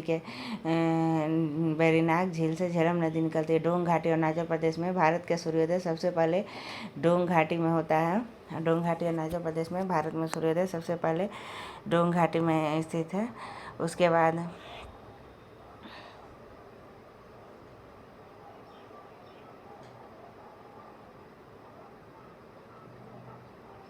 सिंधु नदी तिब्बत के मानसरोवर झील के सानुख्याबाब हिमनद से निकलती है। सिंधु नदी तिब्बत में मानसरोवर झील के पास सानुख्याबाब हिमनद से निकलती है और अरब सागर में गिरती है। सिंधु नदी की लंबाई 2880 किलोमीटर है। भारत में 1114 किलोमीटर है, लगभग 2900 किलोमीटर, माने 2880 किलोमीटर है। भारत में 1114 किलोमीटर है। सिंधु की सहायक नदियां हैं, सीधे चेरास तो है, ये है सतलज, झेलम, चिनाब, रावी। सीधे चेरास, सतलज, झेलम, चिनाब, रावी, सीधे चेरास। सिंधु, सीधे चेरास, चिनाब, रावी, सतलज, ब्यास, झेलम और उसके अतिरिक्त जास्कर, स्वेग, गिलगित, हुंजा, निब्रा, सिगार, ग्रेसिंग, द्रास सिंधु की सहायक नदी है। जास्कर स्वेग गिलगित हुंजा नुब्रा सीगर गेसिंग द्रास सिंधु की सहायक नदी है। जास्कर स्वेग गिलगित हुंजा नुब्रा जास्कर स्वेग गिलगित सिंधु की सहायक नदी है। जास्कर स्वेग गिलगित सिंधु की सहायक नदी है। हुंजा नुब्रा सिंधु की सहायक नदी है। सीगर गेसिंग द्रास सिंधु की सहायक नदी है। हुंजा नुब्रा सीगर गेसिंग द्रास सिंधु की सहायक नदी है। हुंजा नुब्रा सीगर गेसिंग द्रास सिंधु की सहायक नदी है। सिंधु की सहायक नदियाँ हैं जास्कर स्वेग गिलगित सिंधु की सहायक नदियाँ हैं जास्कर स्वेग गिलगित हुंजा नुब्रा जास्कर स्वेग गिलगित हुंजा नुब्रा सीगर गेसिंग द्रास सीसे चेरा सतलज झेलम चिनाब रावी ब्यास। उसके बाद झेलम नदी बेरीनाग कश्मीर के समीप शेषनाग झील से निकलती है। झेलना पड़ता है नाग को। बेरीनाग झील से झेलम नदी निकलती है। झेलम नदी बेरीनाग झील के समीप शेषनाग झील से निकलती है। और झेलम नदी चिनाब की सहायक नदी है। झेलम नदी किसकी सहायक नदी है? तो चिनाब की सहायक नदी है। झेलम नदी बेरीनाग कश्मीर के समीप शेषनाग झील से निकलती है। झेलम नदी चिनाब की सहायक नदी है। झेलम नदी की कुल लंबाई 724 किलोमीटर है। भारत में 400 किलोमीटर है। झेलम नदी की कुल लंबाई 724 किलोमीटर है। भारत में 400 किलोमीटर है। श्रीनगर में शिकारा या बजरे चलाए जाते हैं। झेलम नदी में श्रीनगर में शिकारा या बजरे चलाए जाते हैं। रावी नदी कांगड़ा जिला हिमाचल प्रदेश में रोहतांग दर्रे के समीप निकलती है। और चिनाब नदी झेलम एवं रावी दोनों चिनाब नदी है। झेलम भी चिनाब है, रावी भी चिनाब। रावी नदी चिनाब नदी। रावी नदी कांगड़ा जिला हिमाचल प्रदेश रोहतांग दर्रे के समीप निकलती है। रावी नदी कांगड़ा जिला हिमाचल प्रदेश रोहतांग दर्रे के समीप से निकलती है। रावी नदी कांगड़ा जिला हिमाचल प्रदेश रोहतांग दर्रे के समीप से निकलती है। चिनाब नदी में गिरती है। झेलम नदी 724 किलोमीटर है और रावी नदी 725 किलोमीटर है। झेलम नदी 724 किलोमीटर, भारत में 400 किलोमीटर और रावी नदी 725 किलोमीटर है। रावी नदी माधोपुर के पास मैदान में प्रवेश करती है। रावी नदी माधोपुर के पास मैदान में प्रवेश करती है। चिनाब नदी चंद्र तथा भागा इसके उद्गम स्थल है, जो लाहुल के बरालाचा दर्रा के दोनों ओर स्थित है। लाहुल घाटी में पढ़े थे ना कि चंद्र भागा नदियों का संगम स्थल है। लाहुल घाटी से होकर चंद्र एवं भागा नदियाँ प्रवाहित होती है, तो वहीं पर है। झेलम चिनाब, रावी चिनाब, लेकिन चिनाब सिंधु की सहायक नदी है। उसके बाद चिनाब में चंद्र तथा भागा इसके उद्गम स्थल है, जो लाहुल के बरालाचा दर्रे के दोनों ओर स्थित है।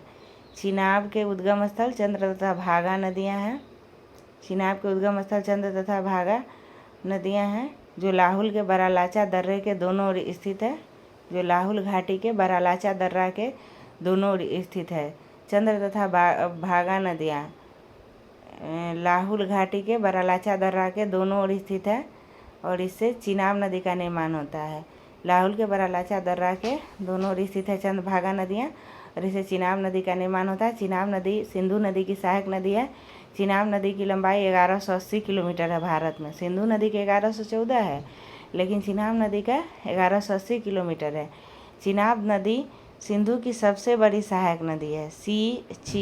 ची से याद रखना है। चिनाब नदी सिंधु की सबसे बड़ी सहायक नदी है और चिनाब नदी पीर पंजाल में गहरा गार्ज बनाती है, अखनूर के निकट मैदान में प्रवेश करती है। चिनाब नदी पीर पंजाल में गहरा गार्ज बनाती है, अखनूर के निकट मैदान में प्रवेश करती है। ब्यास नदी हिमाचल प्रदेश में रोहतांग दर्रे के समीप ब्यास कुंड से 4330 मीटर की ऊंचाई पर स्थित है। ब्यास नदी हिमाचल प्रदेश में रोहतांग दर्रे के समीप ब्यास कुंड से निकलती है। ब्यास नदी हिमाचल प्रदेश में रोहतांग दर्रे के समीप ब्यास कुंड से निकलती है 4330 मीटर की ऊंचाई पर।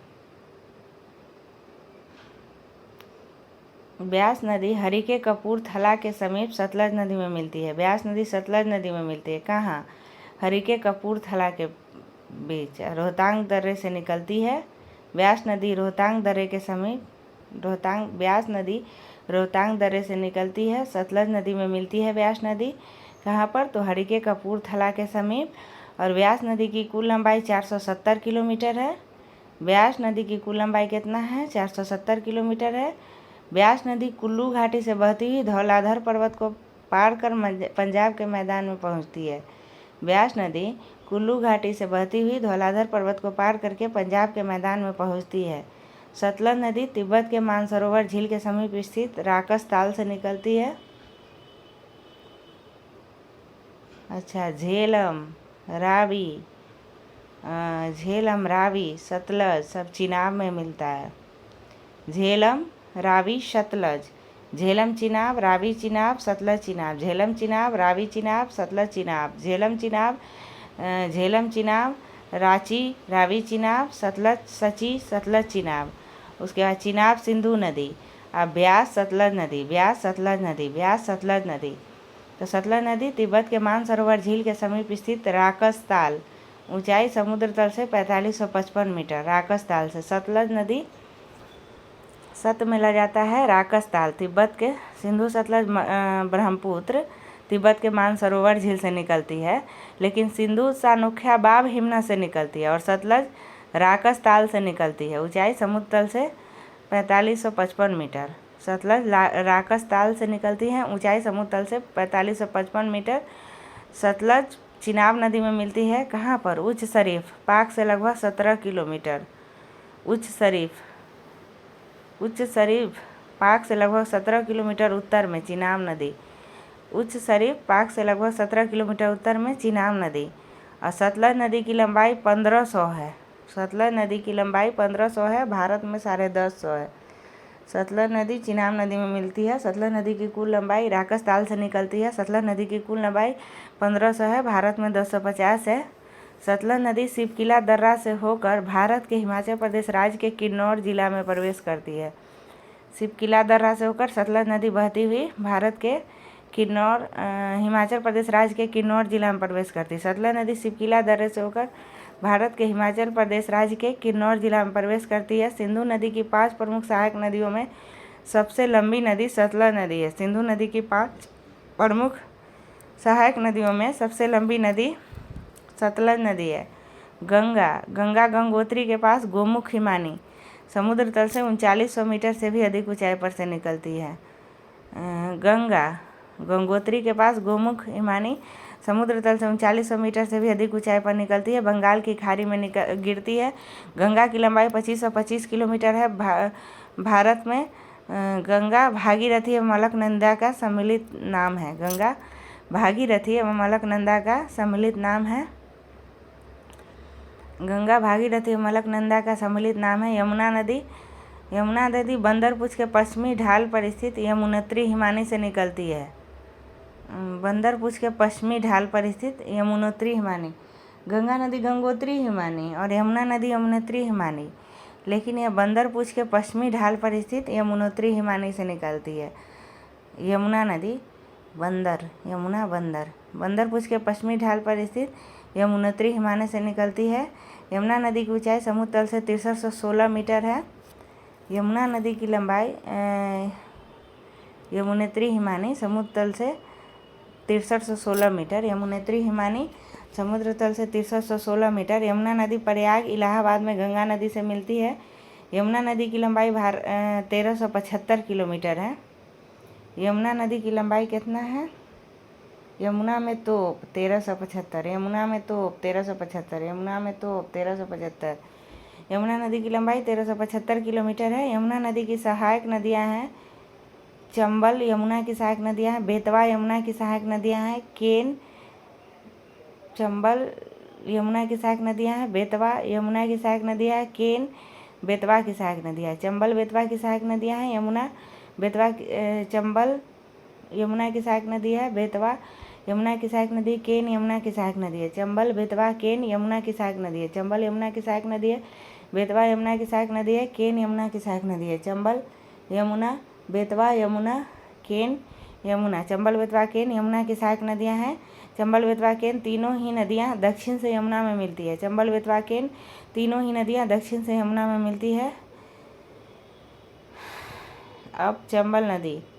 चंबल नदी मध्य प्रदेश के मऊ के समीप स्थित जाना पाव पहाड़ी सिंगार चौरा चोटी ऊंचाई समुद्र तल से 843 मीटर से निकलती है। चंबल नदी चंबल में मध्य प्रदेश के मऊ के समीप स्थित जाना पाव पहाड़ी मध्य प्रदेश में चंबल नदी मध्य प्रदेश में मऊ के समीप स्थित जाना पाव पहाड़ी चंबल नदी मध्य प्रदेश में मऊ के समीप स्थित जाना पाव पहाड़ी सिंगार चौड़ी चोटी सिंगार चौड़ी चोटी सिंगार चौड़ी चोटी मध्य प्रदेश में चंबल नदी मध्य प्रदेश के जाना पाव पहाड़ी में स्थित मध्य प्रदेश में मऊ के समीप स्थित जाना पाव पहाड़ी चंबल नदी मध्य प्रदेश के मऊ में स्थित जाना पाव पहाड़ी चंबल नदी मध्य प्रदेश के मऊ के समीप स्थित जाना पाव पहाड़ी सिंगार चौड़ी चोटी ऊंचाई समुद्र तल से 843 मीटर सिंगार चौड़ी चोटी ऊंचाई समुद्र तल से 843 मीटर ऊंचाई समुद्र तल से 843 मीटर चंबल नदी मध्य प्रदेश में मऊ के समीप स्थित जाना पाव पहाड़ी ऊंचाई समुद्र तल से 843 मीटर चंबल नदी बेतवा चंबल केन एवं चंबल बेतवा तथा केन यमुना में मिलती है। चंबल भी यमुना में केन भी यमुना में और बेतवा भी यमुना में मिलती है। चंबल बेतवा एवं केन यमुना नदी में मिलती है। चंबल नदी मध्य प्रदेश के मऊ के समीप स्थित जाना पाव पहाड़ी सिंगार चौड़ी चोटी ऊंचाई समुद्र तल से 843 मीटर से निकलती है। चंबल नदी यमुना में मिलती है, बेतवा यमुना में मिलती है और केन यमुना में मिलती है। चंबल नदी इटावा उत्तर प्रदेश से 38 किलोमीटर दूर यमुना नदी में मिलती है। चंबल नदी इटावा उत्तर प्रदेश से 38 किलोमीटर दूर यमुना नदी में मिलती है। चंबल नदी इटावा उत्तर प्रदेश से 38 किलोमीटर दूर यमुना नदी में मिलती है। चंबल नदी की कुल लंबाई 995 किलोमीटर है। चंबल नदी की कुल लंबाई 995 किलोमीटर और रामगंगा 696। चंबल नदी की कुल लंबाई 995, रामगंगा 696।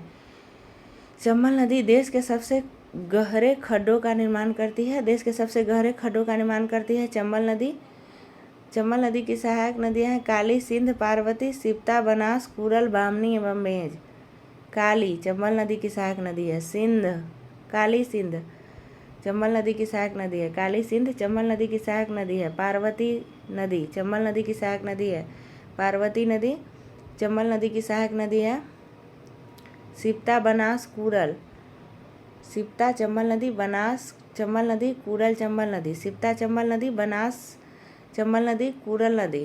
सिप्ता, बनास, कुरल चंबल नदी। बामनी चंबल नदी, मेज चंबल नदी। बामनी चंबल नदी, मेज चंबल नदी। बामनी चंबल नदी, मेज चंबल नदी। चंबल नदी 995 किलोमीटर देश के सबसे गहरे खड्डों का निर्माण कराती है। काली नदी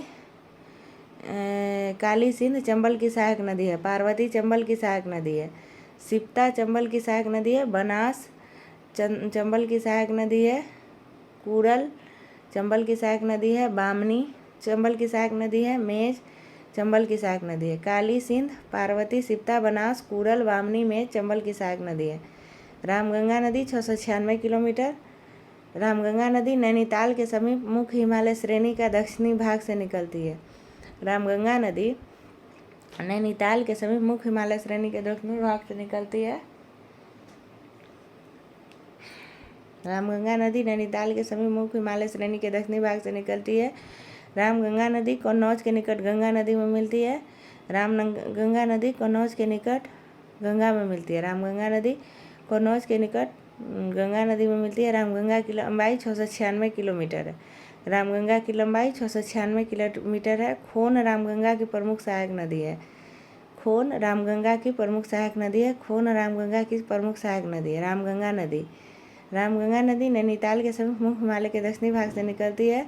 रामगंगा नदी कन्नौज के समीप गंगा नदी में मिलती है। रामगंगा नदी की कुल लंबाई 696 किलोमीटर है। खोन रामगंगा की प्रमुख सहायक नदी है। शारदा नदी या काली गंगा कुमायूं हिमालय का मिलाम हिमना से निकलती है। शारदा नदी या काली गंगा कुमायूं हिमालय के मिलाम हिमना से निकलती है। शारदा नदी कुमायूं हिमालय के मिलाम हिमना से निकलती है और शारदा नदी घाघरा नदी में मिलती है। रामगंगा नदी तो गंगा नदी में मिलती है कन्नौज के निकट, और शारदा नदी घाघरा नदी में मिलती है, बहराम घाट के समीप घाघरा नदी में मिलती है। शारदा नदी या काली गंगा नदी कुमायूं हिमालय के मिलाम हिमना से निकलती है। शारदा नदी या काली गंगा नदी कुमायूं हिमालय के मिलाम हिमना से निकलती है। शारदा नदी या काली गंगा नदी कुमायूं हिमालय के मिलाम हिमना से निकलती है। शारदा नदी बहराम घाट के समीप घाघरा नदी में मिलती है। शारदा नदी घाघरा नदी में मिलती है बहराम घाट के समीप। शारदा नदी घाघरा नदी में मिलती है बहराम घाट के समीप। शारदा नदी की कुल लंबाई 602 किलोमीटर है। शारदा नदी की कुल लंबाई 602 किलोमीटर है। बहराम घाट के समीप घाघरा नदी में मिलती है। शारदा नदी की कुल लंबाई 602 किलोमीटर है। शारदा नदी की कुल लंबाई 602 किलोमीटर है। शारदा नदी की सहायक नदियाँ शर्मा शारदा की सहायक नदी है। लिसार शारदा की सहायक नदी है। सरयू शारदा, शर्मा शारदा, लिसार शारदा, सरयू शारदा, शर्मा शारदा, लिसार शारदा, सरयू शारदा या पूर्वी रामगंगा शारदा, सरयू या पूर्वी रामगंगा शारदा, सरयू या पूर्वी रामगंगा शारदा। चौकिया नदी शारदा नदी, चौकिया नदी शारदा नदी, चौकिया नदी शारदा। शर्मा नदी शारदा नदी, लिसार शारदा नदी, सरयू या पूर्वी रामगंगा शारदा नदी, चौकिया शारदा नदी। घाघरा या करनाली या कोरियाला, घाघरा नदी या करनाली या कोरियाला नदी, घाघरा नदी करनाली या कोरियाला नदी, घाघरा नदी करनाली या कोरियाला नदी। घाघरा नदी करनाली या कोरियाला नदी नेपाल में तकलाकोट से 37 किलोमीटर उत्तर पश्चिम में मपसातुंग हिमानी से निकलती है। घाघरा करनाली या कोरियाला मपसातुंग हिमानी से निकलती है। घाघरा करनाली या कोरियाला मपसातुंग हिमानी से निकलती है। घाघरा या करनाली या कोरियाला मपसातुंग हिमानी से निकलती है। घाघरा या करनाली या कोरियाला मपसातुंग हिमानी से निकलती है। नेपाल में तकलाकोट से 37 किलोमीटर उत्तर पश्चिम में मपसातुंग हिमानी से निकलती है।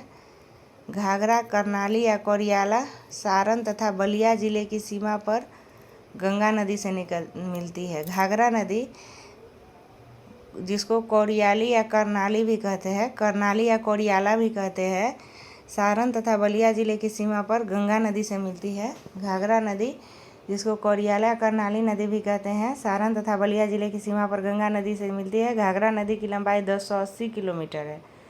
घाघरा नदी की लंबाई 1080 किलोमीटर है। घाघरा नदी की लंबाई 1080 किलोमीटर है।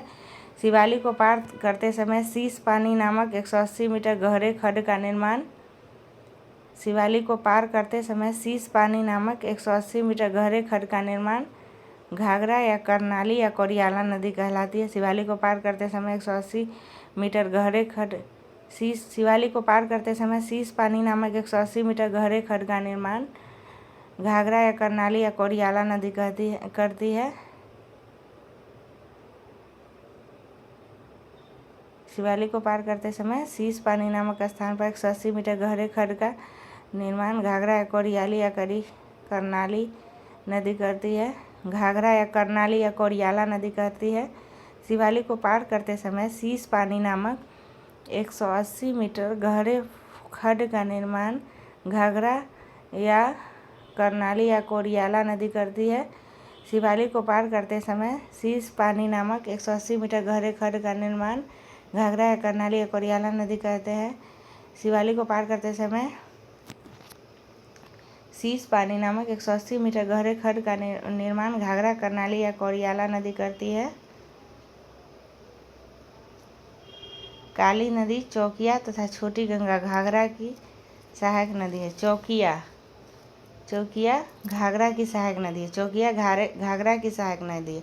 चौकिया घाघरा की सहायक नदी है। छोटी गंगा घाघरा की सहायक नदी है। छोटी गंगा घाघरा की सहायक नदी है। काली नदी घाघरा की सहायक नदी है। काली नदी घाघरा की सहायक नदी। काली घाघरा, चौकिया घाघरा और छोटी गंगा घाघरा। काली नदी चौकिया नदी और छोटी गंगा घाघरा की सहायक नदी है। गंडक नेपाल में शालिग्राम व मैदानी भाग में नारायणी कहलाती है। गंडक मैदानी भाग में नारायणी और नेपाल में गंडक को शालिग्राम कहते हैं। गंडक को मैदानी भाग में नारायणी और नेपाल में गंडक को शालिग्राम कहते हैं। गंडक नदी का उद्गम नेपाल में है। गंडक नदी का उद्गम नेपाल में है। गंडक नदी पटना के समीप गंगा नदी में बहती है। गंडक नदी नेपाल से आ रहा है। गंडक नदी जिसको मैदानी भाग में नारायणी कहते हैं और नेपाल में शालिग्राम कहते हैं। पटना के समीप गंगा नदी में बहती है। गंडक की लंबाई 425 किलोमीटर है। गंडक की लंबाई 425 किलोमीटर है। काली गंडक गंडक की सहायक नदी है और त्रिशूली गंगा किस नदी की सहायक नदी है? तो गंडक की सहायक नदी है। काली गंगा गंडक की सहायक नदी है और त्रिशूली गंगा गंडक की सहायक नदी है। काली गंगा गंडक की सहायक नदी है। त्रिशूली गंगा गंडक की सहायक नदी। काली गंगा गंडक की सहायक नदी है। त्रिशूली गंगा गंडक की सहायक नदी है।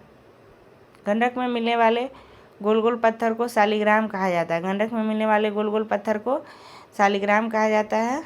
कोसी नदी गोसाइथन चोटी के उत्तर में निकलती है और कारागोला के दक्षिण पश्चिम में गंगा नदी से मिलती है।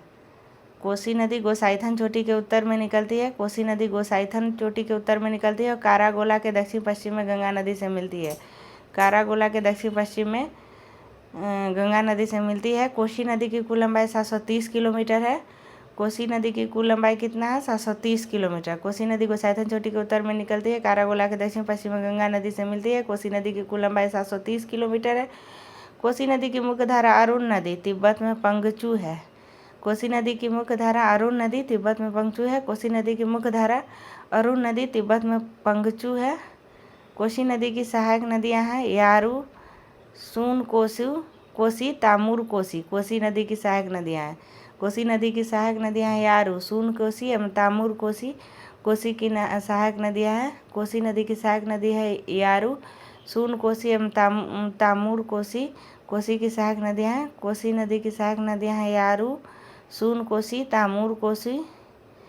कोसी की सहायक नदियां हैं। इंद्रावती नदी कोसी की सहायक नदी है। इंद्रावती नदी कोसी की सहायक नदी है। इंद्रावती नदी कोसी की सहायक नदी है। लीखू कोसी की सहायक नदी है। लीखू कोसी की सहायक नदी है। लीखू कोसी की सहायक नदी है।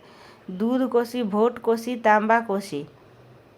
दूध कोसी कोसी की सहायक नदी है। भोट कोसी कोसी की सहायक नदी है। तांबा कोसी कोसी की सहायक नदी। भोट कोसी, दूध कोसी, तांबा कोसी कोसी की सहायक नदी है। भोट कोसी, तांबा कोसी, दूध कोसी कोसी की सहायक नदियाँ।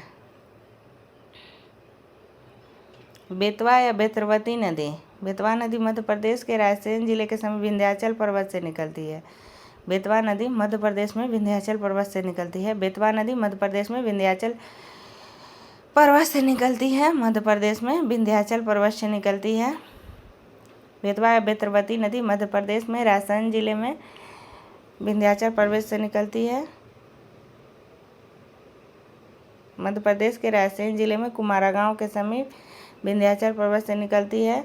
बेतवा नदी यमुना नदी में मिलती है। हमीरपुर के समीप यमुना नदी में मिलती है। बेतवा नदी यमुना नदी में मिलती है हमीरपुर के समीप। बेतवा नदी यमुना नदी में मिलती है हमीरपुर के समीप। बेतवा नदी यमुना नदी में मिलती है हमीरपुर के समीप। बेतवा नदी की लंबाई 480 किलोमीटर है। बेतवा नदी की लंबाई 480 किलोमीटर है। बेतवा नदी की लंबाई 480 किलोमीटर है और बेतवा नदी ऊपरी मार्ग में कई झरनों का निर्माण करती है। बेतवा नदी ऊपरी मार्ग में कई झरनों का निर्माण करती है। बेतवा नदी ऊपरी मार्ग में कई झरनों का निर्माण करती है। बेतवा या बेतरवती नदी मध्य प्रदेश के रायसेन जिले में कुमारा गांव के समीप विंध्याचल पर्वत में निकलती है। हमीरपुर के समीप यमुना नदी में मिलती है। बेतवा नदी की कुल लंबाई 480 किलोमीटर है। उत्तरी मार्ग में कई झरनों का निर्माण करती है।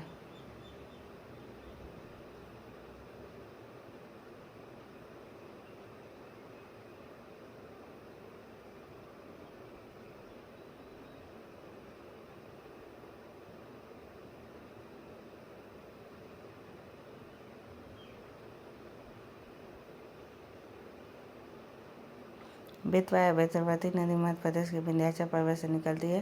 मध्य प्रदेश के रायसेन जिले के कुमारगांव के समीप विंध्याचल पर्वत में निकलती है। बेतवा नदी यमुना नदी में मिलती है। हमीरपुर के समीप बेतवा नदी की लंबाई 480 किलोमीटर है। बेतवा नदी ऊपरी मार्ग में कई झरनों का निर्माण करती है। बेतवा नदी की लंबाई 480 किलोमीटर है। बेतवा नदी ऊपरी मार्ग में कई झरनों का निर्माण करती है। सोन अमरकंटक की पहाड़ियों से निकलती है और पटना के समीप गंगा में मिलती है। सोन अमरकंटक की पहाड़ियों से निकलती है, पटना के समीप गंगा में मिलती है। सोन नदी का लंबाई 780 किलोमीटर है। 730 है कोसी का, सोन का है 780। नर्मदा के समीप उद्गम होता है सोन नदी। पटना के समीप सोन नदी 780 किलोमीटर और कोसी नदी 730 किलोमीटर और बेतवा नदी 480 किलोमीटर। बेतवा नदी 480 किलोमीटर, सोन नदी 780 किलोमीटर। बेतवा नदी 480 किलोमीटर, सोन नदी 780 किलोमीटर। ब्रह्मपुत्र तिब्बत में सांगपो एवं अरुणाचल प्रदेश में दिहांग नदी कहते हैं। ब्रह्मपुत्र नदी को तिब्बत में सांगपो, अरुणाचल प्रदेश में दिहांग नदी कहते हैं। ब्रह्मपुत्र नदी तिब्बत के मानसरोवर झील से 80 किलोमीटर की दूरी पर स्थित चेंग युंग डुंग हिमानी से निकलती है। तिब्बत के मानसरोवर झील से 80 किलोमीटर की दूरी पर स्थित चेम युंग डुंग हिमानी। ब्रह्मपुत्र नदी तिब्बत के मानसरोवर झील से 80 किलोमीटर की दूरी पर स्थित चेम युंग डुंग हिमानी से निकलती है। ऊंचाई समुद्र से 5150 मीटर है। ब्रह्मपुत्र नदी की ऊंचाई समुद्र से 5150 मीटर है। ब्रह्मपुत्र नदी बंगाल की खाड़ी में गिरती है। ब्रह्मपुत्र नदी की कुल लंबाई 2900 किलोमीटर और भारत में 916 है। ब्रह्मपुत्र 2900। सिंधु सतलज एवं ब्रह्मपुत्र। सिंधु 2880 और ब्रह्मपुत्र 2900। सिंधु 2880, ब्रह्मपुत्र 2900। सिंधु 2880, ब्रह्मपुत्र 2900 और सतलज 1500। सिंधु सतलज ब्रह्मपुत्र है ना। ब्रह्मपुत्र 2900, सिंधु 2880 और सतलज 1500। तो ब्रह्मपुत्र 2900, भारत में 916 किलोमीटर। ये ब्रह्मपुत्र की प्रमुख सहायक नदियां हैं। दिबांग ब्रह्मपुत्र की सहायक नदियां हैं। लोहित ब्रह्मपुत्र की सहायक नदियां हैं। दिबांग ब्रह्मपुत्र की सहायक नदियां हैं। लोहित ब्रह्मपुत्र की सहायक नदियां हैं। दिबांग ब्रह्मपुत्र की सहायक नदियां हैं। लोहित ब्रह्मपुत्र की सहायक नदियां हैं। कामेंग ब्रह्मपुत्र की सहायक नदियां हैं। सुबनसिरी ब्रह्मपुत्र की सहायक नदियां हैं। कामेंग ब्रह्मपुत्र की सहायक नदियां हैं। सुबनसिरी ब्रह्मपुत्र की सहायक नदियां हैं। कामेंग ब्रह्मपुत्र की सहायक नदियां हैं। सुबनसिरी ब्रह्मपुत्र की सहायक नदियां हैं। मानस ब्रह्मपुत्र की सहायक नदियां हैं। धनसिरी ब्रह्मपुत्र की सहायक नदियां हैं। मानस ब्रह्मपुत्र की सहायक नदियां हैं। धनसिरी ब्रह्मपुत्र की सहायक नदियां हैं। मानस ब्रह्मपुत्र की सहायक नदियां, धनसिरी ब्रह्मपुत्र की सहायक नदियां। जिया भरेली ब्रह्मपुत्र की सहायक नदियां हैं। जिया भरेली ब्रह्मपुत्र की सहायक नदियां। जिया भरेली ब्रह्मपुत्र की सहायक नदियां। संकोश ब्रह्मपुत्र की सहायक नदियां। समकोश ब्रह्मपुत्र की सहायक नदियां। समकोश ब्रह्मपुत्र की सहायक नदियां। तीस्ता ब्रह्मपुत्र की सहायक नदियां। तीस्ता बांग्लादेश में ब्रह्मपुत्र की सहायक नदियां। तीस्ता बांग्लादेश में ब्रह्मपुत्र की सहायक नदियां हैं। दिबांग लोहित कामेंग सुबनसिरी ब्रह्मपुत्र की सहायक नदियां। दिबांग लोहित कामेंग सुबनसिरी ब्रह्मपुत्र की सहायक नदियां हैं। दिबांग लोहित कामेंग सुबनसिरी ब्रह्मपुत्र की सहायक नदियां हैं। मानस धनसिरी जिया भरेली ब्रह्मपुत्र की सहायक नदियां हैं। मानस धनसिरी जिया भरेली ब्रह्मपुत्र की सहायक नदियां हैं। समकोश तीस्ता ब्रह्मपुत्र की सहायक नदियां हैं। मानस धनसिरी जिया भरेली समकोश तीस्ता ब्रह्मपुत्र की सहायक नदियां हैं। सिंधु नदी तिब्बत में मानसरोवर झील के पास सानुख्या बाब हिमना से निकलती है, अरब सागर में गिरती है। सिंधु नदी की लंबाई 2880 किलोमीटर, भारत में 1114 किलोमीटर है और 2900 किलोमीटर तो ब्रह्मपुत्र की है। सिंधु का 2880 किलोमीटर, भारत में 1114 किलोमीटर। सिंधु की सहायक नदियाँ हैं सीधे चेरास तो है ही है, सिंधु झेलम चिनाब रावी ब्यास, सतलज तो ही है, जास्कर से गिलगित हुंजा नुब्रा, जास्कर से गिलगित हुंजा नुब्रा सिगर के सिंह द्रास है। झेलम बेरीनाग के समीप शेषनाग झील से निकलती है। झेलम चिनाब नदी में मिलती है। झेलम नदी की लंबाई 724 किलोमीटर है। श्रीनगर में शिकारा एवं बजरे चलाए जाते हैं। रावी नदी कांगड़ा जिला हिमाचल प्रदेश रोहतांग दर्रे के समीप से निकलती है। रावी नदी रोहतांग दर्रे के समीप हिमाचल प्रदेश से निकलती है। चिनाब नदी में मिलती है। रावी नदी कांगड़ा जिला हिमाचल प्रदेश रोहतांग दर्रे के समीप निकलती है। चिनाब नदी में मिलती है। रावी नदी की लंबाई 725 किलोमीटर है। झेलम नदी सीधे चेरास, झेलम नदी 724 किलोमीटर, रावी नदी 725 किलोमीटर। रावी नदी माधोपुर के पास मैदान में प्रवेश करती है। चिनाब नदी चंद्र तथा भागा चिनाब नदी के उद्गम स्थान है, जो लाहौल के बरालाचा दर्रे के दोनों ओर स्थित है। चिनाब नदी सिंधु नदी की सहायक नदी है। चिनाब नदी की लंबाई 1180 किलोमीटर है। भारत में चिनाब सिंधु की सबसे बड़ी सहायक नदी, सिंधु की सबसे बड़ी सहायक नदी चिनाब नदी है। चिनाब नदी पीर पंजाल में गहरा गार्ज बनाती है, अखनूर के निकट मैदान में प्रवेश करती है। चिनाब नदी पीर पंजाल में गहरा गार्ज बनाती है। चिनाब नदी है। सिंधु की सबसे बड़ी सहायक नदी चिनाब नदी है। पीर पंजाल में घड़ा गार्ज बनाती है। अखनूर के निकट मैदान में प्रवेश करती है। ब्यास नदी हिमाचल प्रदेश में रोहतांग दर्रे के समीप ब्यास कुंड से 4330 मीटर, तो रोहतांग दर्रे से तो एगो हो गया रावी नदी, और रोहतांग नदी से ब्यास नदी। रावी और ब्यास रोहतांग नदी। रोहतांग दर्रे से रावी और ब्यास रोहतांग दर्रे से रोहतांग दर्रे से तो ब्यास नदी हिमाचल प्रदेश में रोहतांग दर्रे के समीप ब्यास कुंड से 4330 मीटर की ऊंचाई पर निकलती है। ब्यास नदी हरि के कपूरथला के समीप सतलज नदी में मिलती है। ब्यास नदी की लंबाई 470 किलोमीटर है। कुल्लू घाटी से बहती हुई ब्यास नदी कुल्लू घाटी से बहती हुई धौलाधर पर्वत को ब्यास नदी कुल्लू घाटी से बहती हुई धौलाधर पर्वत को पार कर पंजाब के मैदान में पहुंचती है। सतलज नदी तिब्बत में मानसरोवर झील के समीप राकस ताल से ऊंचाई समुद्र तल से 4555 मीटर। सतलज नदी उच्च शरीफ पाक से लगभग 17 किलोमीटर उत्तर में चिनाब नदी से निकलती है। सतलज नदी की लंबाई 1500 किलोमीटर, भारत में 250 किलोमीटर। सतलज नदी सिपीले दर्रे से होकर भारत के हिमाचल प्रदेश राज्य के किन्नौर जिले में प्रवेश करती है। सतलज नदी सिपकीले दर्रे से होकर भारत के हिमाचल प्रदेश राज्य के किन्नौर जिले में प्रवेश करती है। सिंधु नदी की 5 प्रमुख सहायक नदियों में सबसे लंबी सतलज नदी है। सबसे बड़ी सहायक नदी चिनाब नदी है। सिंधु की सबसे लंबी सहायक नदी सतलज नदी है। और ब्यास और रावी दोनों रोहतांग दर्रे से निकलती है। सबसे लंबी सतलज नदी, सिंधु की सबसे लंबी सहायक नदी सतलज नदी है, और सबसे बड़ी सहायक नदी चिनाब नदी है। गंगा गंगोत्री के पास गोमुख हिमानी समुद्र तल से 3900 मीटर से भी अधिक ऊंचाई पर निकलती है और बंगाल की खाड़ी में गिरती है। गंगा नदी की लंबाई 2525 किलोमीटर। भारत में गंगा, भागीरथी एवं अलकनंदा नदियों का सम्मिलित नाम है। यमुना बंदर पूंछ के पश्चिमी ढाल पर स्थित यमुनेत्री हिमानी ऊंचाई समुद्र तल से 316 मीटर यमुनेत्री हिमानी ऊंचाई समुद्र तल से 316 मीटर से निकलती है।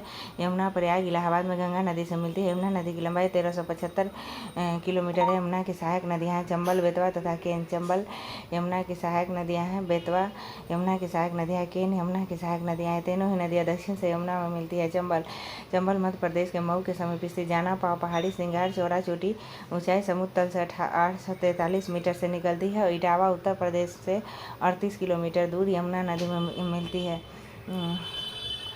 इटावा में मिलती है। चंबल नदी यमुना नदी में मिलती है। चंबल नदी यमुना नदी में मिलती है। चंबल यमुना की सहायक नदी है। चंबल नदी की कुल लंबाई 995 है। चंबल और रामगंगा 696। चंबल 995 और रामगंगा 696। चंबल नदी की कुल लंबाई 995 किलोमीटर है। देश के सबसे गहरे खड्डों का निर्माण चंबल नदी करती है। चंबल नदी की सहायक नदियाँ हैं काली चंबल की सहायक नदी है। सिंध चंबल की सहायक नदी है। पार्वती चंबल की सहायक नदी है।